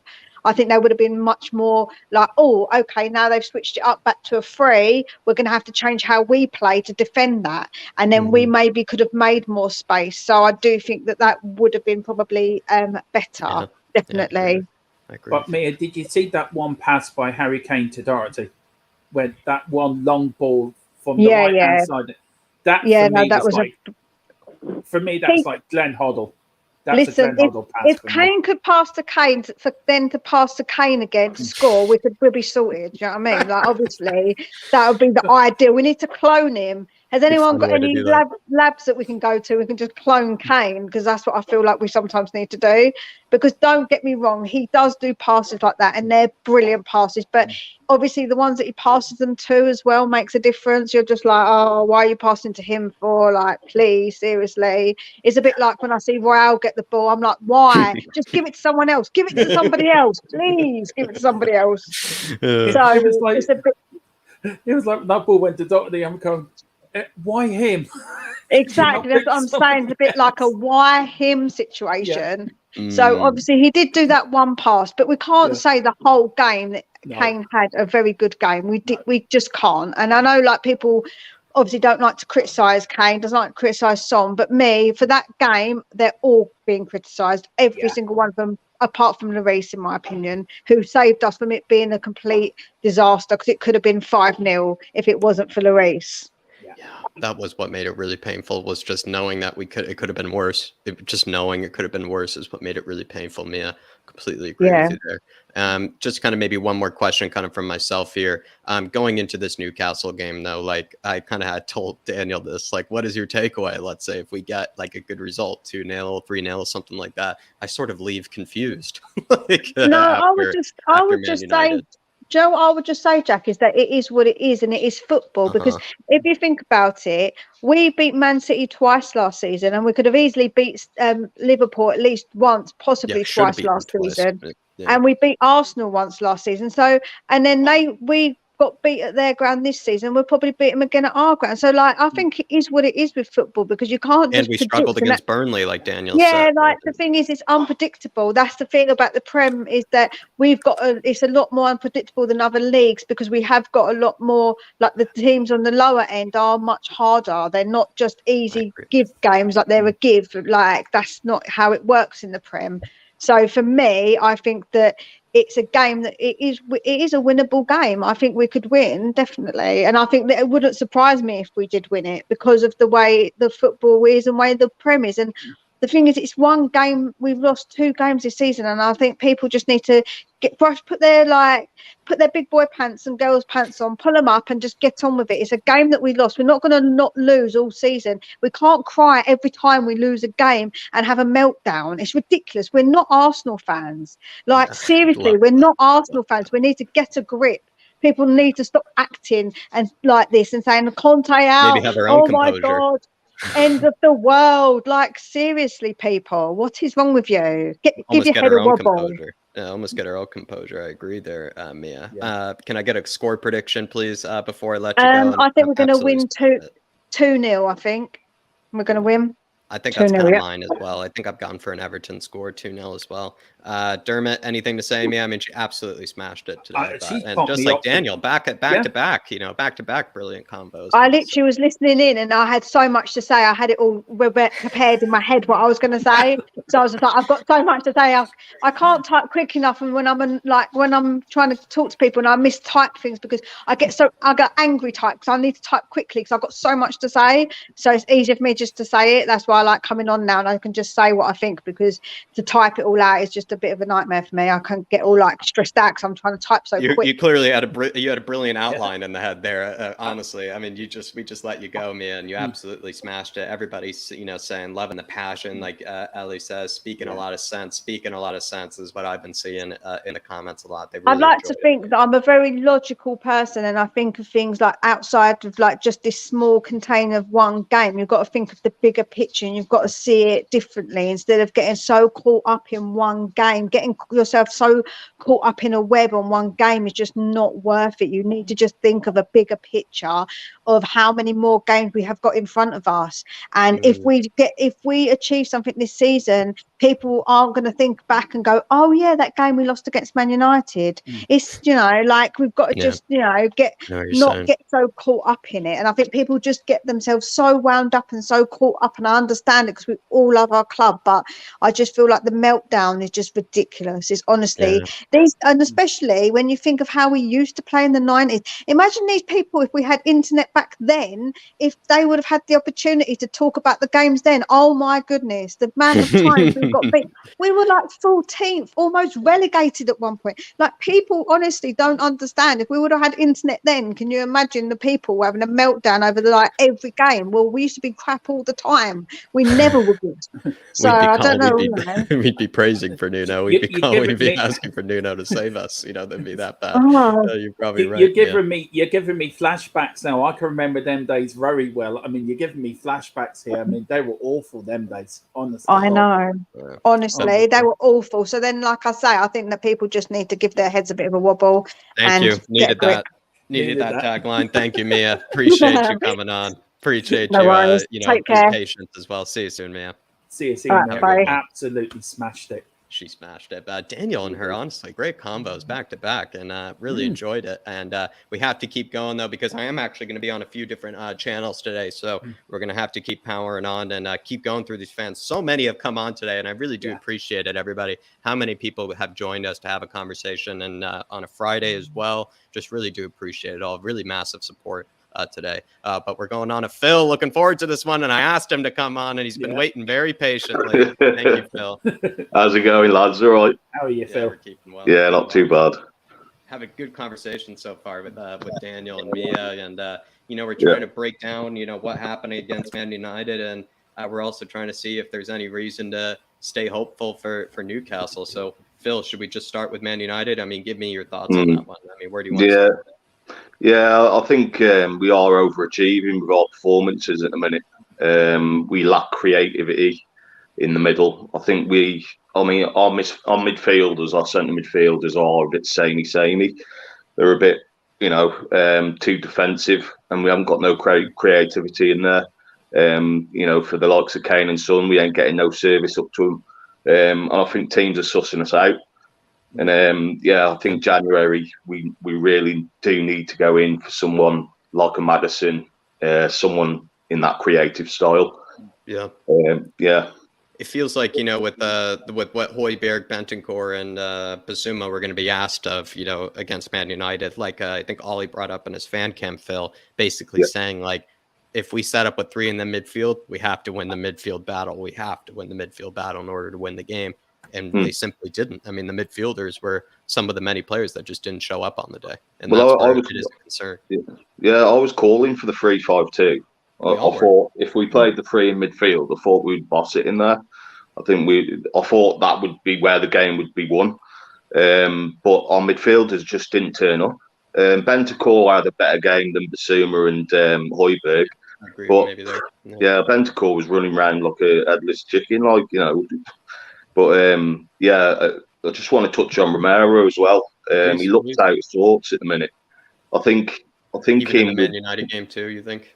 Yeah, I think he's playing in the middle with Dyer and Davis, and I think he's just a bit lost at the minute. I think we definitely need a defender in there with him, someone better on the left side and in the centre. Do you feel, Phil, that we're a bit more balanced in the back three when Longlay's playing? That him and Romero can take the ball down and play it out from the back. Yeah, Dyer and Davis can't. Yeah, he's a lot more assured on the ball. We look calmer at the back. He's a better ball playing defender than Davis is by far. So I don't understand where Conte's coming from, but he should have played Longley in that game. I don't know where he was coming from playing Davis. I don't know where that come from, to be honest. I thought was, I was trying to come up with reasoning for it, where I kind of thought, like, if we don't really have that many people running forward, Phil, in the 3-5-2, we need runners, we need mobility. Ben Davies loves to make that sometimes silly run forward that he, to help out the attackers, to be an available option. Maybe that was the logic, but the price with that is that we know that Longley is a better passer than Davies. And we also know that Longley is a better defender by the looks of things than Davies. So it was like one little thing that maybe Conte thought that Ben Davies would bring to the team that game, and it didn't end up really helping us out. I do think it's a big mentality problem at Spurs with the players at the moment, especially against the top sides. We just seem to have a mentality problem, and it's very worrying because Conte's been in the job just less than a year now, and he's not getting these players mentally right for the big games, and it is a worry. And also, speaking of mentality, is that maybe what's going wrong with Romero this season? Because David is in the chat, recovering as best he can, and he, wanted to hear what you had to say, and he's saying, get well soon, mate. Why Romero's awful. Yeah. I mean, we all know Romero's a quality defender. I just think he's playing in the back with mediocre defenders, to be honest with you. And I think bringing him down. Yeah, and I think we just need to get a top defender in the middle with him. 2 defenders, to be honest, because he will get pissed off. He will get pissed off in the end. And I think, he just needs to keep playing the way he's playing. But yeah, he just needs to get a few defenders in there. It's ridiculous at the minute. You need like another player like him in the team, or it feels like, I don't know, like we all know Dyer's first step is backwards, Romero's first step is forwards. Like they're just complete different mentality sort of players. Romero would rather leave 30 yards of space in behind him as long as he can win that tackle that's in front of his eyes. Dyer is that sort of guy that looks behind him first to see if he can make that tackle. He's just he's more reluctant to do it. Is maybe that's what we need, is someone a bit more kind of aggressive like Romero? Yeah, Romero's a ball playing, not a ball playing defender. He's no nonsense defender. Yeah. He is good at at his feet as well, and he's almost like a Ramos, even kind of like the way he goes after players. Yeah. But we need someone in there who's a leader in the centre. I don't think Dyer's a leader. I really don't think he is. So we need a ball playing defender on the left side of that three, and we need a leader in that centre of the three, and then I think we'll be okay. Do you think players have an eye on a World Cup right now? Like Kev G is saying, Romero might have his eye on the World Cup, perhaps Kane or Sonny, who knows? Some of these players. I don't believe in that. I think they should be playing game by game. Do you know what I mean? Not worried about the World Cup. You're at your club. Do you know what I mean? Don't think about the World Cup at the moment. Just get on with your club. That's the way it should be. I don't believe in players thinking about the World Cup before they're there. There's more games to be playing before the World Cup. So I do think Conte is sending a message out to Levy and Enoch though, about getting players in, because he is saying that in his press conferences. He said we're not turning up for the big games. There's a mentality problem. So I think he is sending a big message out. And I've got a question for you. Will Conte walk? No. Will he walk? No. I've been saying it actually. Now, I'll be honest, Phil, I've stuck my neck out quite early when it comes to Conte's future. I have sort of made it quite clear that I actually do think he's here for a while, and I think he is going to be here. I've even, I think, gone as far to probably delusionally say more than 3 years is where I kind of see him sticking with Spurs, because he has spoke about multiple windows and it taking multiple windows. He still always uses kind of the royal we when speaking about the club and speaking about like the process and everything. He doesn't make it about himself, or as much as we, see him kind of make jabs at the board and whatnot. It does seem like there is sort of an understanding there. He has, things in place with the likes of Paratici to be able to negotiate with Levy. It's not like he has to go up to Levy himself and do it. He knows he has a guy like Paratici that can sort of, blend or kind of mediate there. We also know that I think the Premier League is at the moment in time, the most difficult and more kind of high stakes sort of league available. And how many jobs are really up for grabs right now, and sort of top clubs, not many, especially after the Chelsea one was just taken, Man United one was just taken, etc. I think Conte, if he wants to stay in the Premier League, if he wants to succeed in the Premier League, and if he wants a real challenge, like something that he feels like he can earn that sort of like cult-like hero status, which I think he already has at this club. But if he wants to really be that sort of cult-like hero, that sort of worshipped, manager at the club, Spurs is a great opportunity, I think, for him. And I just think the reason why I asked that is that these big games that we're playing against Arsenal, Chelsea, Man United, and coming up very short in these games as well. Lucky to get a point against Chelsea. Especially the ones away from home. Yeah. And I mean, Conte will get pissed off with these results. He's a winner. He wants to win these big games. And if he is not backed in these next couple of windows, I seriously think that he could walk. Oh no! Everything I just said is guaranteed. That there's even something that came out 200 million is supposedly being like negotiated for like the next 2 or 3 windows. Is like the budget might be 200 million. That stuff needs to come true. And January is such a delicate month, Phil. It's such a delicate month. I think. Yeah, I seriously don't want him to walk. I think he's the man for the job. I just worry that Levy and Enoch aren't going to back him. We'll let him. Aren't going to give him the players that he wants, and that is the worry for me in the next couple of windows. Is he going to get the players he wants? Is he going to get pissed off? And that is the only worry for me. But don't get me wrong, I want Conte at the club. I'm not Conte out. I've always been Conte in. I just feel that Levy and Enoch are going to mess this up for all the fans. I really do. There's a lot of evidence on your side. There's a lot of evidence on your side, Phil. I just personally, I feel myself that he won't walk. I think they will back him in January and next summer. Look, I'm very much on the fence with Levy and Enoch. I just think they haven't proven me wrong in the transfer market this summer. We've got Kulu and Deki in, or Bentancur in. Missing bad. Last January. We backed him early this summer transfer window, and I think we will do the same this January and next summer. I mean, Conte's already got us top 4. when we had no right to be in the top 4. He took us there kicking and screaming. I think Conte, I agree with Jack here for the next 3-4 years. He will be successful with us. We've just got to be patient. We're still working with the Steve Hitchen mess, Phil. And look, I don't know what you think of that, but do you think that the mess that Steve Hitchen made with all the transfer, that it's taken Paratici a bit of time to sort that house out, and it will get better once that house is built?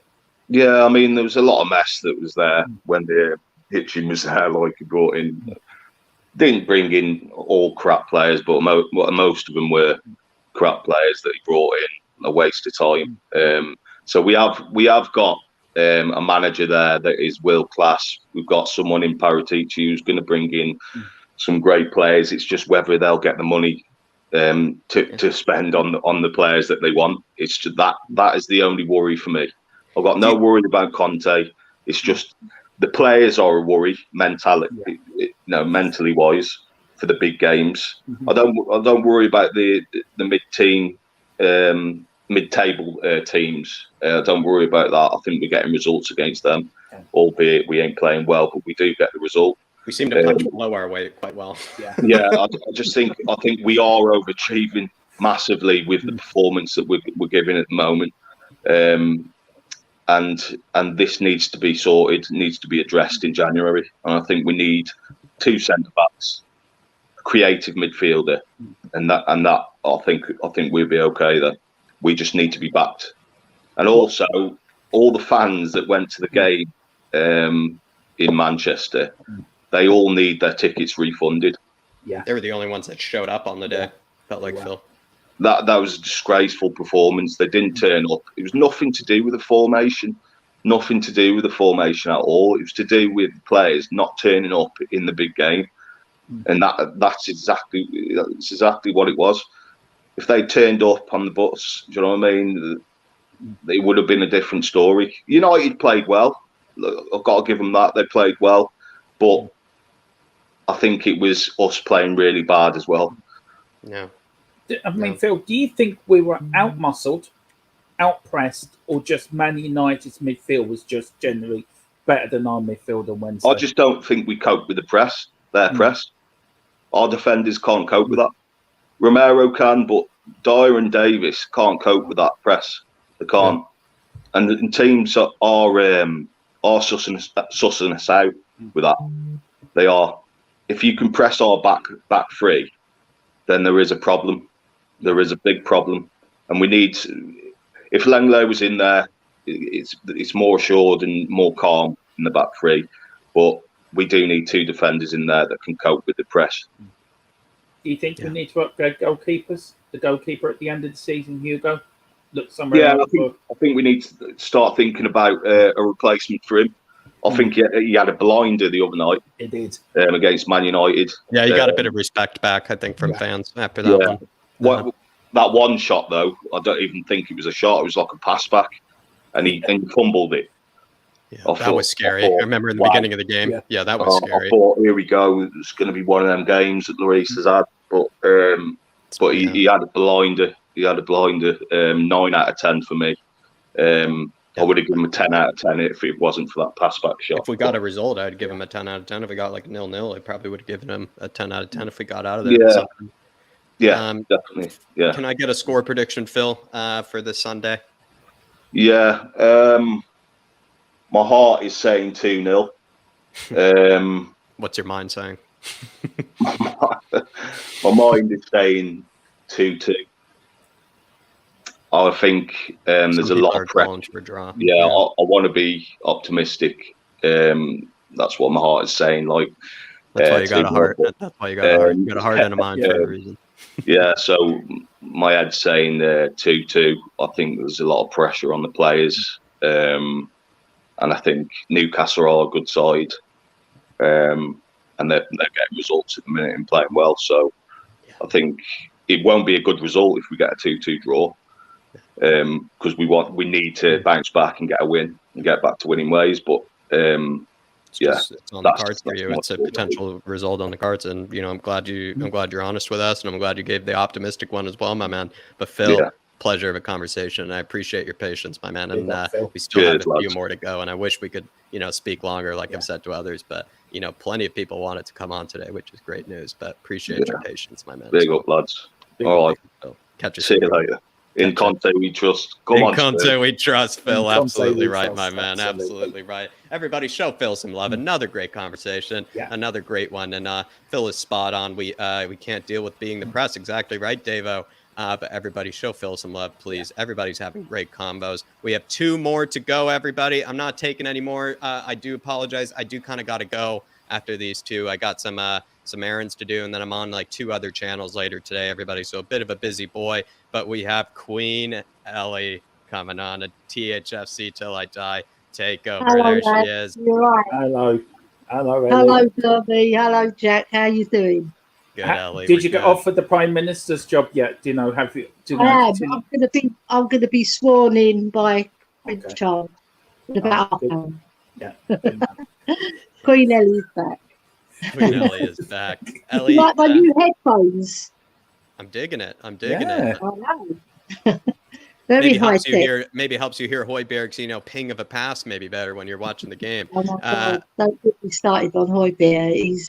He's not my favourite man. He let you down. Tell me about He that. let me down, and now I'm getting abuse on my own Twitter page. But I can take it. Remember, I grew up with 7 brothers. I always say that, so I can take anything that comes my way. Thick skin. Yeah, thick skin. Yeah. Nice. I have. But how did Hojbjerg let us down, Ellie? He gave the ball away so many times. He didn't beat the press. He was backing off a lot. Just didn't get into the game, did he, really? And he was losing the ball a lot, which is unusual for him. He might lose the ball once, if that, right? But this time he lost it 4 or 5 times. I counted them. Yeah, and he just got overpowered by better players. Yeah. Because when you think about it, Fernandez is a better player than Hojbjerg. He is. He's more crafty. He's got more about him. And I would like to address the fans and say, look, we are not as good technically as Manchester United players. They haven't been performing. That doesn't mean they're not as good as us. Mm-hmm. And I was a bit weary going into this game. I thought we'd win it 3-2 though. So I got the 2 right, but the 3 didn't come. You know? Yeah. But you're right. Maybe with how the technical ability of Man United might be superior to ours in certain parts of the pitch. That's definitely the case. But Hojbjerg this season, Ellie, it just was a bit disappointing because he's been sort of the leader. He's been the most consistent this season. He's been kind of more or less one of the standout players, even in some of our poor games this season. He's been one of the more standout players. And I mean, I think he's allowed to have, a poor performance. Don't get me wrong, but it's more disappointing when it comes in a game like that.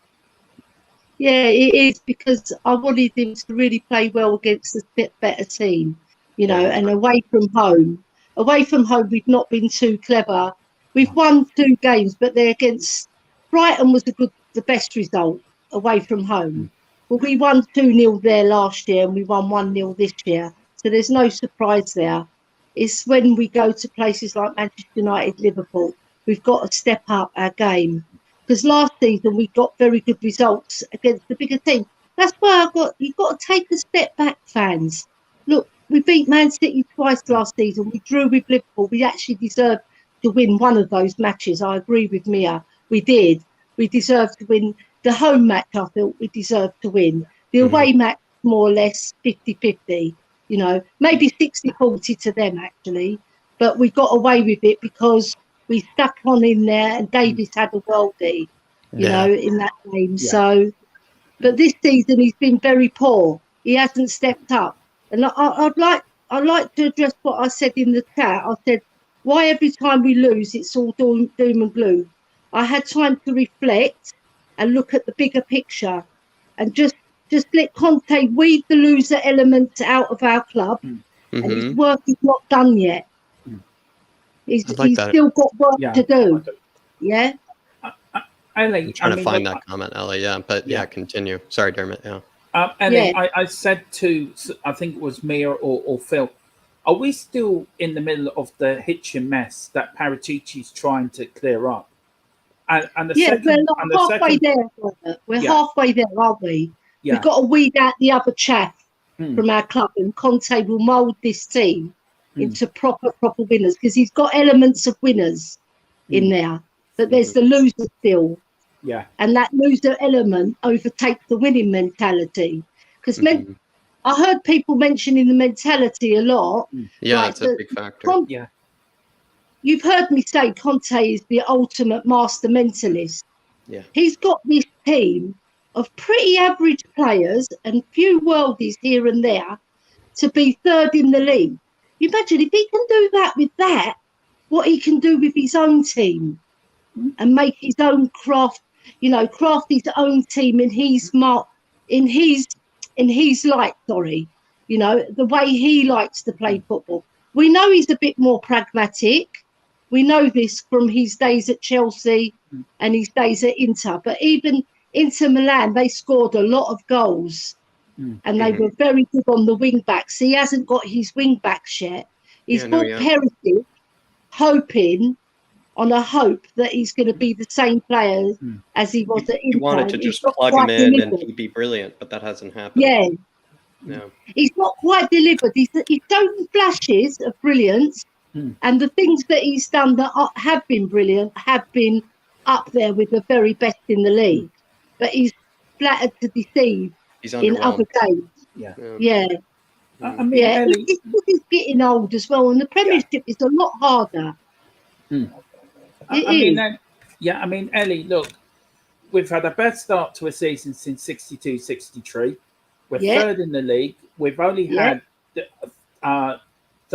third loss all season. We're not playing well, but getting results. There's a lot to actually think, hang on, we're not doing too bad. Do you know, why do you think some of these fans come out with Conte out and doom and gloom? And why do you think they do? I mean, it's ridiculous, isn't it? I could answer it, Dermot. It's because the style of football, the way we're winning, we're not winning convincingly apart from the Leicester match. If you take that one out, that was only the second half, though. But we really struggled to break them down a lot. A lot of the teams, we're not playing fluent football. We're not cohesive with our play. And it's quite boring to watch. There's a lot of times where I think, is this my Spurs? Because I'm from old school like you, Dermot. Right, you're a bit younger than me, but you watch the old school. You're interested in the old school. So you know how we used to play. So I think all the fans that are new on the block, when I say that, I don't mean it disrespectfully, because they have got good opinions as well. What I mean is that they've not seen those teams unless they hark back to that era and see how well we used to play, right? So the ones who do, they're comparing with what we used to play like. You know, even the 80s team, the early 80s team, if the Falklands War didn't happen, that team would have gone on and won a lot more than they did. They won 3 trophies very convincingly, you know. But then the Falklands War kicked in, and then it all fell apart. But we made the 87 Cup final, if you remember, and we lost to Coventry. And then we didn't get to another final till 1990-91, didn't we? So even that early 90s team were fabulous to watch. You know, Terry Venables' team was fabulous to watch because he was a master coach as well. So I think the fans want to see more of that football, the flair football, winning style, like Bill Nicholson's done. You know, we don't want to just be struggling to win and be boring to watch. To dare is to do. To dare is to do. That is our motto. Bring back Aussie idealists, Ellie. That's what I say. Bring back Aussie Framers 5. There are fans that are calling for Poch. I've seen on Twitter today, they're calling for Poch because they want his style of football back at Spurs.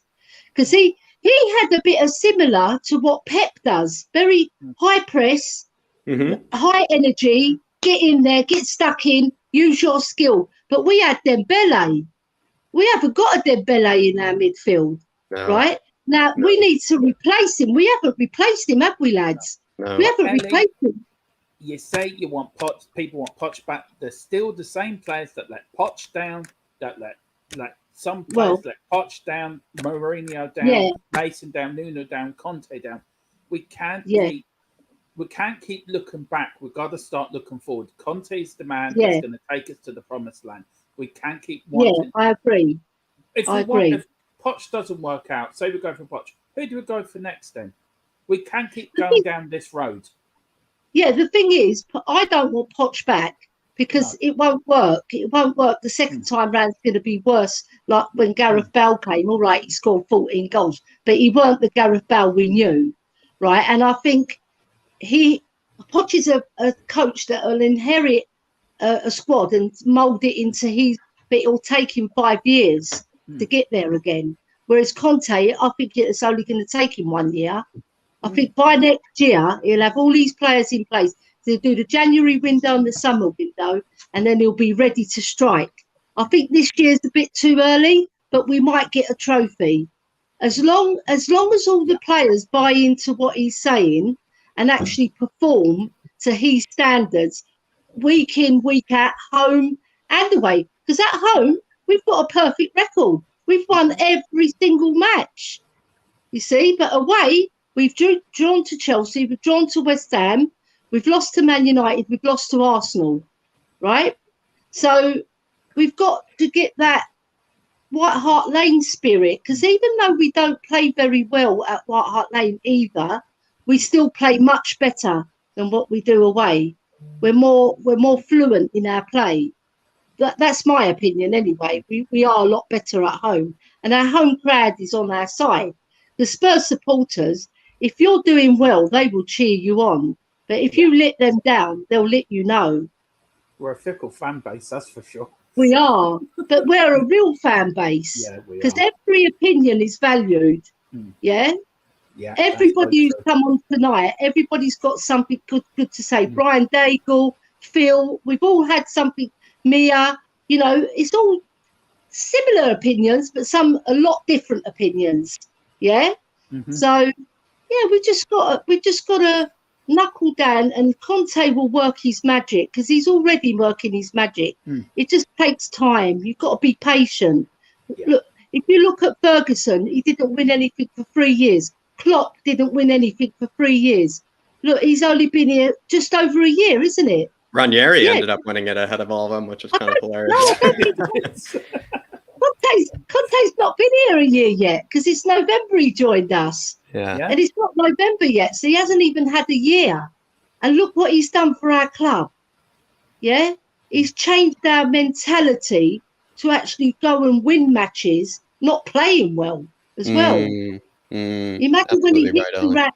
Absolutely. You know, we just need to get a few more ballers in, the players that can put their foot on the ball and pass the ball and create for Kane and Sonny, because those two boys up front, with Kulu on the right, we've got a good medicine to go forward, you know, and actually do something this season. I think we need a Queen Ellie in the midfield. I think we need a King Hoddle. I think we need a King Hoddle and a Queen Ellie and a Pierre Hojbjerg. Boys, number 10, Glenn Hoddleson. Come on. There we go. Yeah, I was practicing this yesterday. Yeah. Tell us about the channel. Tell us about what you and Dermot are doing over there, and please give yourself a plug. Brilliant, Colin, Ellie. Of course, I'll give ourselves a plug. Right, so tomorrow I'm going to my first Spurs ladies game. I was intending on going to the Leicester game, but I couldn't make it. And also my chauffeur, my husband, didn't want to drive me there. So I worked on him this time and he's driving me, right? Because I don't know that area, so I prefer my husband to take me. So it's going to be a really good vlog, and me and Dermot, we're going to do a watch along for the first ladies game. And I think that's a debut for all. I've not seen another YouTube channel where they've done a watch along. So it'll be really exciting, and I hope to get a few interviews with the ladies, especially Ashley Neville and Shalina Sadorski, because they're my two favourite players in the team. And I really like the goalkeeper as well. But you know what it is, right? I'm really excited about it, but I've had to push it back because of lots of different reasons. Sure. So it's going to air on Monday now at 7 o'clock or 6 o'clock. I can't remember. 7. 7 o'clock, that's it. 7 Because we o'clock, decided 7 o'clock earlier today. Yeah. And then we've got other shows like me and Dermot. Every 3 times a week, we're going to do a daily news bulletin. Yeah, because we thought every day, we don't want to do it every day. We do it every other day because we've got other things we want to do as well. Especially the one where it's going to be the King, the Queen, and the Godfather. I really want to get that one off the ground. So me and Dermot have been talking about that as well. Yeah. All right, lad? Absolutely, Ellie, and smashed it. Thank you, Ellie, for coming on. Thank you for joining me. Ellie. Thank you for supporting us No as always, problem. Ellie. And brilliant No plug as problem. well. We'll see you soon, Ellie. Thank you, lads. And See you come later, on, you Ellie. Spurs. Come on, Come you on. Spurs. Hojbjerg's going to Take redeem care. himself. Don't you worry. He's going to redeem Yes, himself he come this will. weekend. He's going to score a hat-trick versus Newcastle to Come make on. up for it. Hojbjerg shoulders. Hojbjerg shoulders. Here we go. Come Come on. on. See you Come soon, on. Ellie. Bye. Bye. Sorry, cut you off Bye, early. Ellie. Everybody, show Ellie some love. Please, please, please show him some love. And also, as well, hit that link and show the channel some love as well. Ellie's doing brilliant work over there alongside Dermot. She deserves some support, everybody. So please do that. I'm going to put the link again another time for you, everybody. But we have one more guest. Die laatste, but niks die winnigste. Rufus, how we doing? All is klar? How are you, Rufus? Just try and get a bit more light. That's better. Sorry for bringing you on so soon. Yeah, I didn't give you any warning, but how we doing, Rufus? Long time no see. Yeah, I had my birthday last week. Tottenham won for me for my against Frankfurt, so that was a nice present. Nice. And then I had to DJ on the Saturday night. I missed the second half of the Everton game, and Man United. I fell asleep for the second half. At least you missed that one. I was just going to say. You missed all the good ones. I never fall asleep watching Tottenham, but they put me to sleep. Probably. The funny thing was, it's my flatmate came in and woke me up and he said, "Oh, how did the game go?" And I said, 2-2. I dreamt it was a 2-2. I'd rather stick with that. I wish I had that dream, Rufus. I wish I had that dream too. I needed that one that night. But after you woke up from that dream and you saw that it actually was 2-0 and we didn't get those goals, I mean, how did you feel? You just left disappointed? We were dull as dishwater. The one thing is... Mia or Ellie sort of like touched on this. What I don't get is, it hurt to lose against United, but we have only lost 2 games. But I think it's the manner in which we've been playing this season so far. None of us expected it after the way we finished the season and the way we flew through pre-season. Yeah. There was no hint that in pre-season that we were going to go into a dip in form. It seemed we were carrying it on all the way through. But I think a guy at work touched on an interesting thing. Yeah, what do you say? What Mia said about all the money that players earn and stuff like that. We have to also take into consideration they're running a half marathon, a lot of them, every 4 days. And training in between. And they're not really getting rest days. We had COVID, everything got put on. Then we had the European Championships after a long season, and they went quickly into another season. And I think a lot of players are sort of like carrying quite a bit at the moment in their muscles. What do you make of the theory about the World Cup as well? Maybe that a bit of the lag and the tiredness from just all the work. But are some players have the World Cup on their mind, do you think, Rufus? Potentially Romero with how important Argentina, and things like that. Like Romero's just form hasn't been, what we know it can be this season. Maybe he has his mind on the World Cup. I mean, I don't know what it is. We're still third in the league. We've only lost twice, and if this had been Poch's team, everybody would have been raving about it. That's so true. If we were on the exact same points with Poch, if we'd have been in third place under Poch and only lost 2 games so far, we'd have been raving about it. No, if it was the exact same points, we would be, we'd be all high-fiving each other, slapping each other on the bum, and all just, praising each other right now. I don't understand where this doom and gloom is coming from, to be honest. But I think it's the manner with how we're playing. But people have to accept that, like, the team we had at the middle of last season was dog shit. Before Conte came in, I would have been happy with top 10. The way we were playing, I'd have been happy with top 10. He brought 2 players in, and we got Champions League. I'm a bit disappointed that form dropped off, but the team's still dog shit. We added 2 players to it in that window. We've added a few this window. Yeah, I've been a bit disappointed with Perisic in some ways. Yeah, what are your thoughts on him? I feel like he's looked like he does those step overs. He gets past to Rufus, and then he just doesn't finish. Like, he just doesn't do the final part. It's almost like he's tortured us with showing a little, glimpses of brilliance, and then he kind of just fails maybe afterwards. When you watch the YouTube video on him, these are the exact goals that he is just planting every time. And maybe it is the World Cup. I don't know. It's very strange that so many players in so many leagues and so many teams are having a dip in form at the moment. I mean, Rufus, look, I'm a massive Hojbjerg fan. We all know Jack is his biggest fan in the whole wide world. We know Ellie, along with Ellie as well. Look, does Conte stay loyal to Bentancur and Hojbjerg, or does he change it for the Newcastle game? I just want to touch on something that Ellie said. We don't have a Dembele. And since he's such a big Hojbjerg fan, that's where Dembele played. That was his spot. Yeah. She's saying we haven't got an Dembele, not an Dembele, Musa Dembele anymore.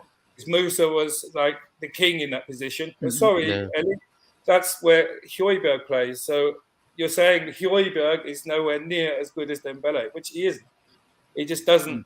He's solid. He's solid. He's good. Probably our best player this season over all the games. That 3-5-2, and if anything, actually could have been really made a lot better, actually, if we had someone like a Dembele, because maybe you could put Hojbjerg in the middle, keep Bentancur on the right. Dembele plays that, left center mid position, because Hojbjerg wasn't maybe in the middle. We have Basuma there in the middle, and Hojbjerg is being asked to make those runs forward. And what's actually a bit funny, Rufus, is Hojbjerg is actually weirdly the best of our midfielders going forward when you really look at it. I mean, look at the goals and assists he's had this season, but that sort of speaks about maybe, do you think most of the midfielders we have are just too similar to each other? Maybe too kind of just alike, right? They're kind of all have too much in common. There isn't a Dembele X factor type player in there that we can use. I think we've made some good signings. I would have liked that they settled in a bit quicker. I think you're touching on a very good point that most of our midfielders are pretty much, you could like swap them around and you wouldn't really, apart from which foot they play with, they basically play the same style.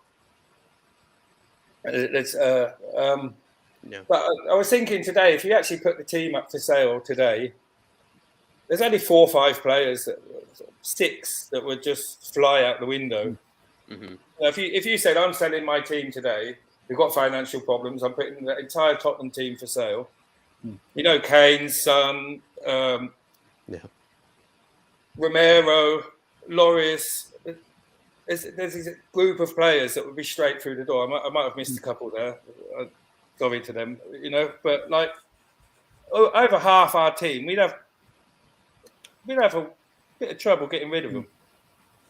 And I think Pochettino's even had trouble getting rid of some of those players this summer. We even saw like he really found it hard to get bids for some of these guys, especially because a lot of those other European clubs, they don't have as much money as they used to. They can't dip into the funds, or the piggy bank isn't as big. So they're kind of going for more of these loan deals. They're going for more of these sort of kind of savvy sort of kind of deals where it's a bit more kind of, price dependent. And so the Winkses of the world, the Ndombeles of the world, the Gios, Lo Celsos of the world become a whole lot harder to sell, Rufus.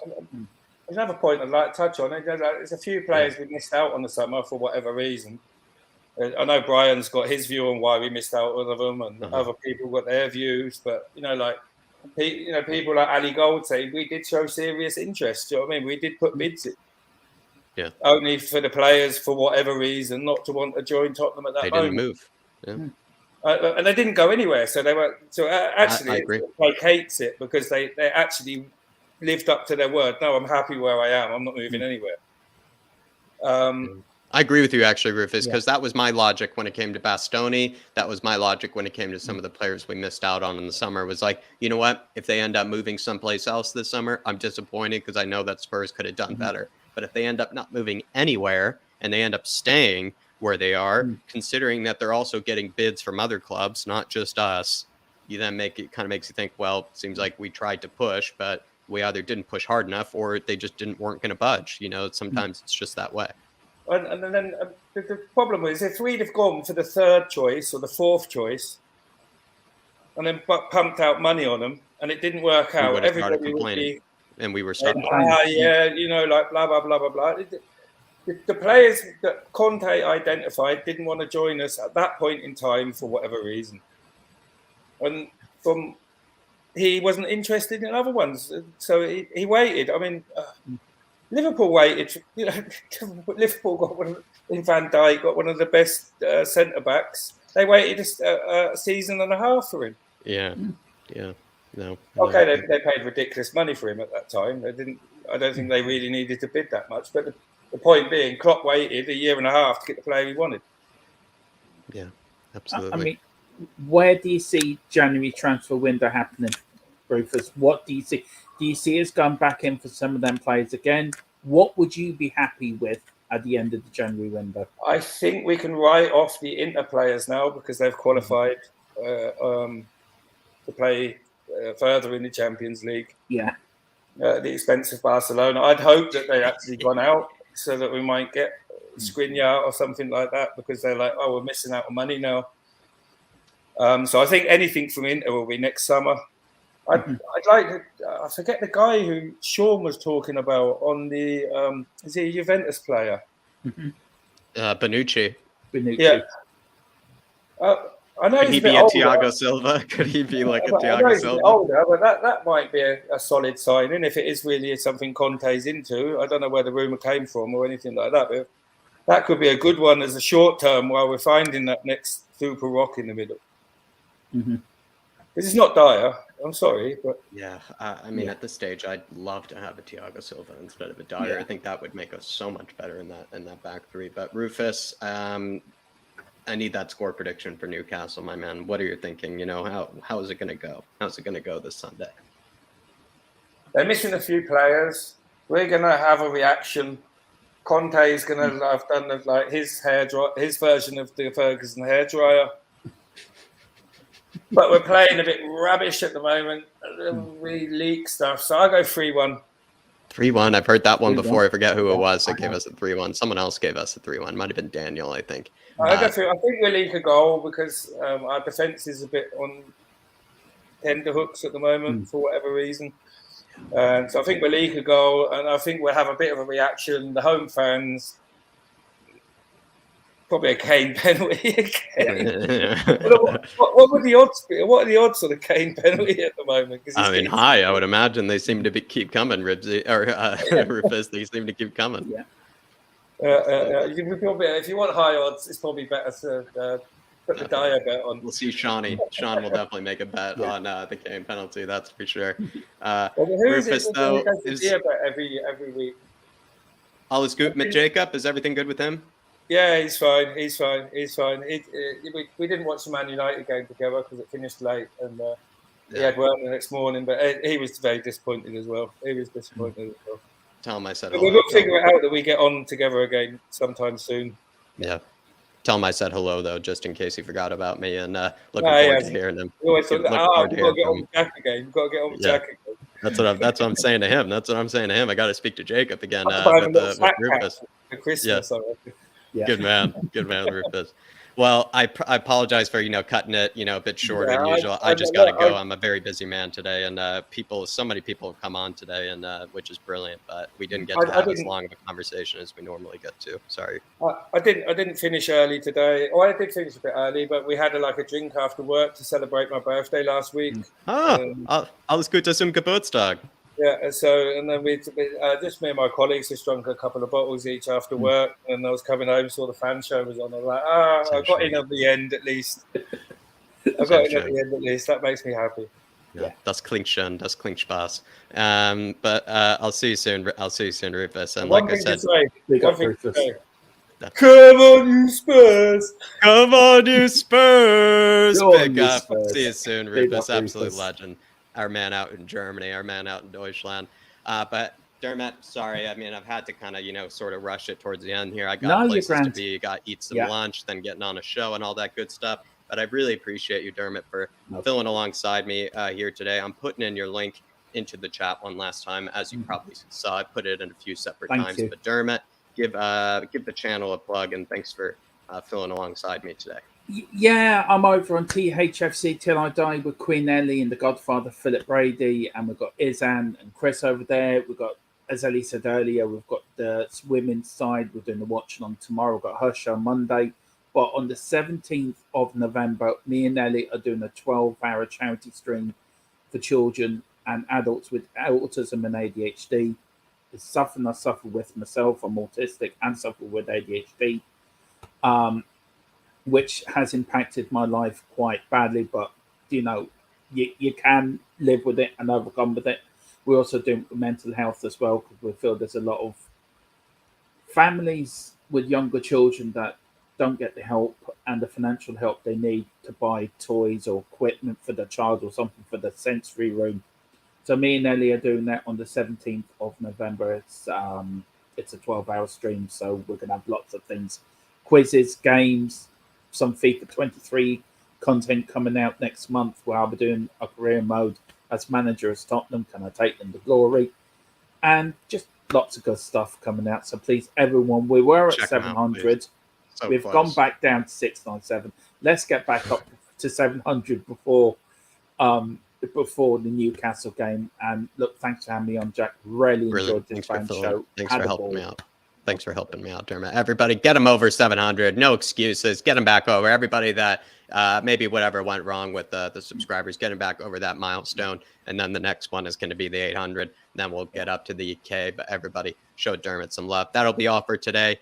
Do check out United Spurs of America. I'm going to be on there later with Jacob and all that stuff, talking about the power of a hug and also talking about what Spurs can do this weekend to overcome the likes of Newcastle. So if you're looking to maybe see a bit more of me, I'm going to be over on United Spurs of America in about an hour, I think. So everybody go head on over there. But that'll be all for today, everybody. Really appreciate the support. Steve D becoming a new member. Let me see. Flat Cap member. Big up, Steve D. Really appreciate your support, brother. Absolute legend. And also really thank you all for, tuning in today. So many people came on to have their say. So many people came on to speak their mind. And I really do appreciate it, especially, keeping me company while Dave is gone as well. Everybody really do appreciate it. And I really had some great conversations with you all. But like I said, smash that like button on your way out. Really appreciate the support, Steve V. But everybody, I will be seeing you. Enjoy your weekends. We will be back tomorrow, I imagine, because Dave should be healthy and fitter tomorrow. But everybody, that'll be all for today. Smash that like on your way out, and we will be seeing you. Come on, you Spurs. Come on, you Spurs. In Conte we trust.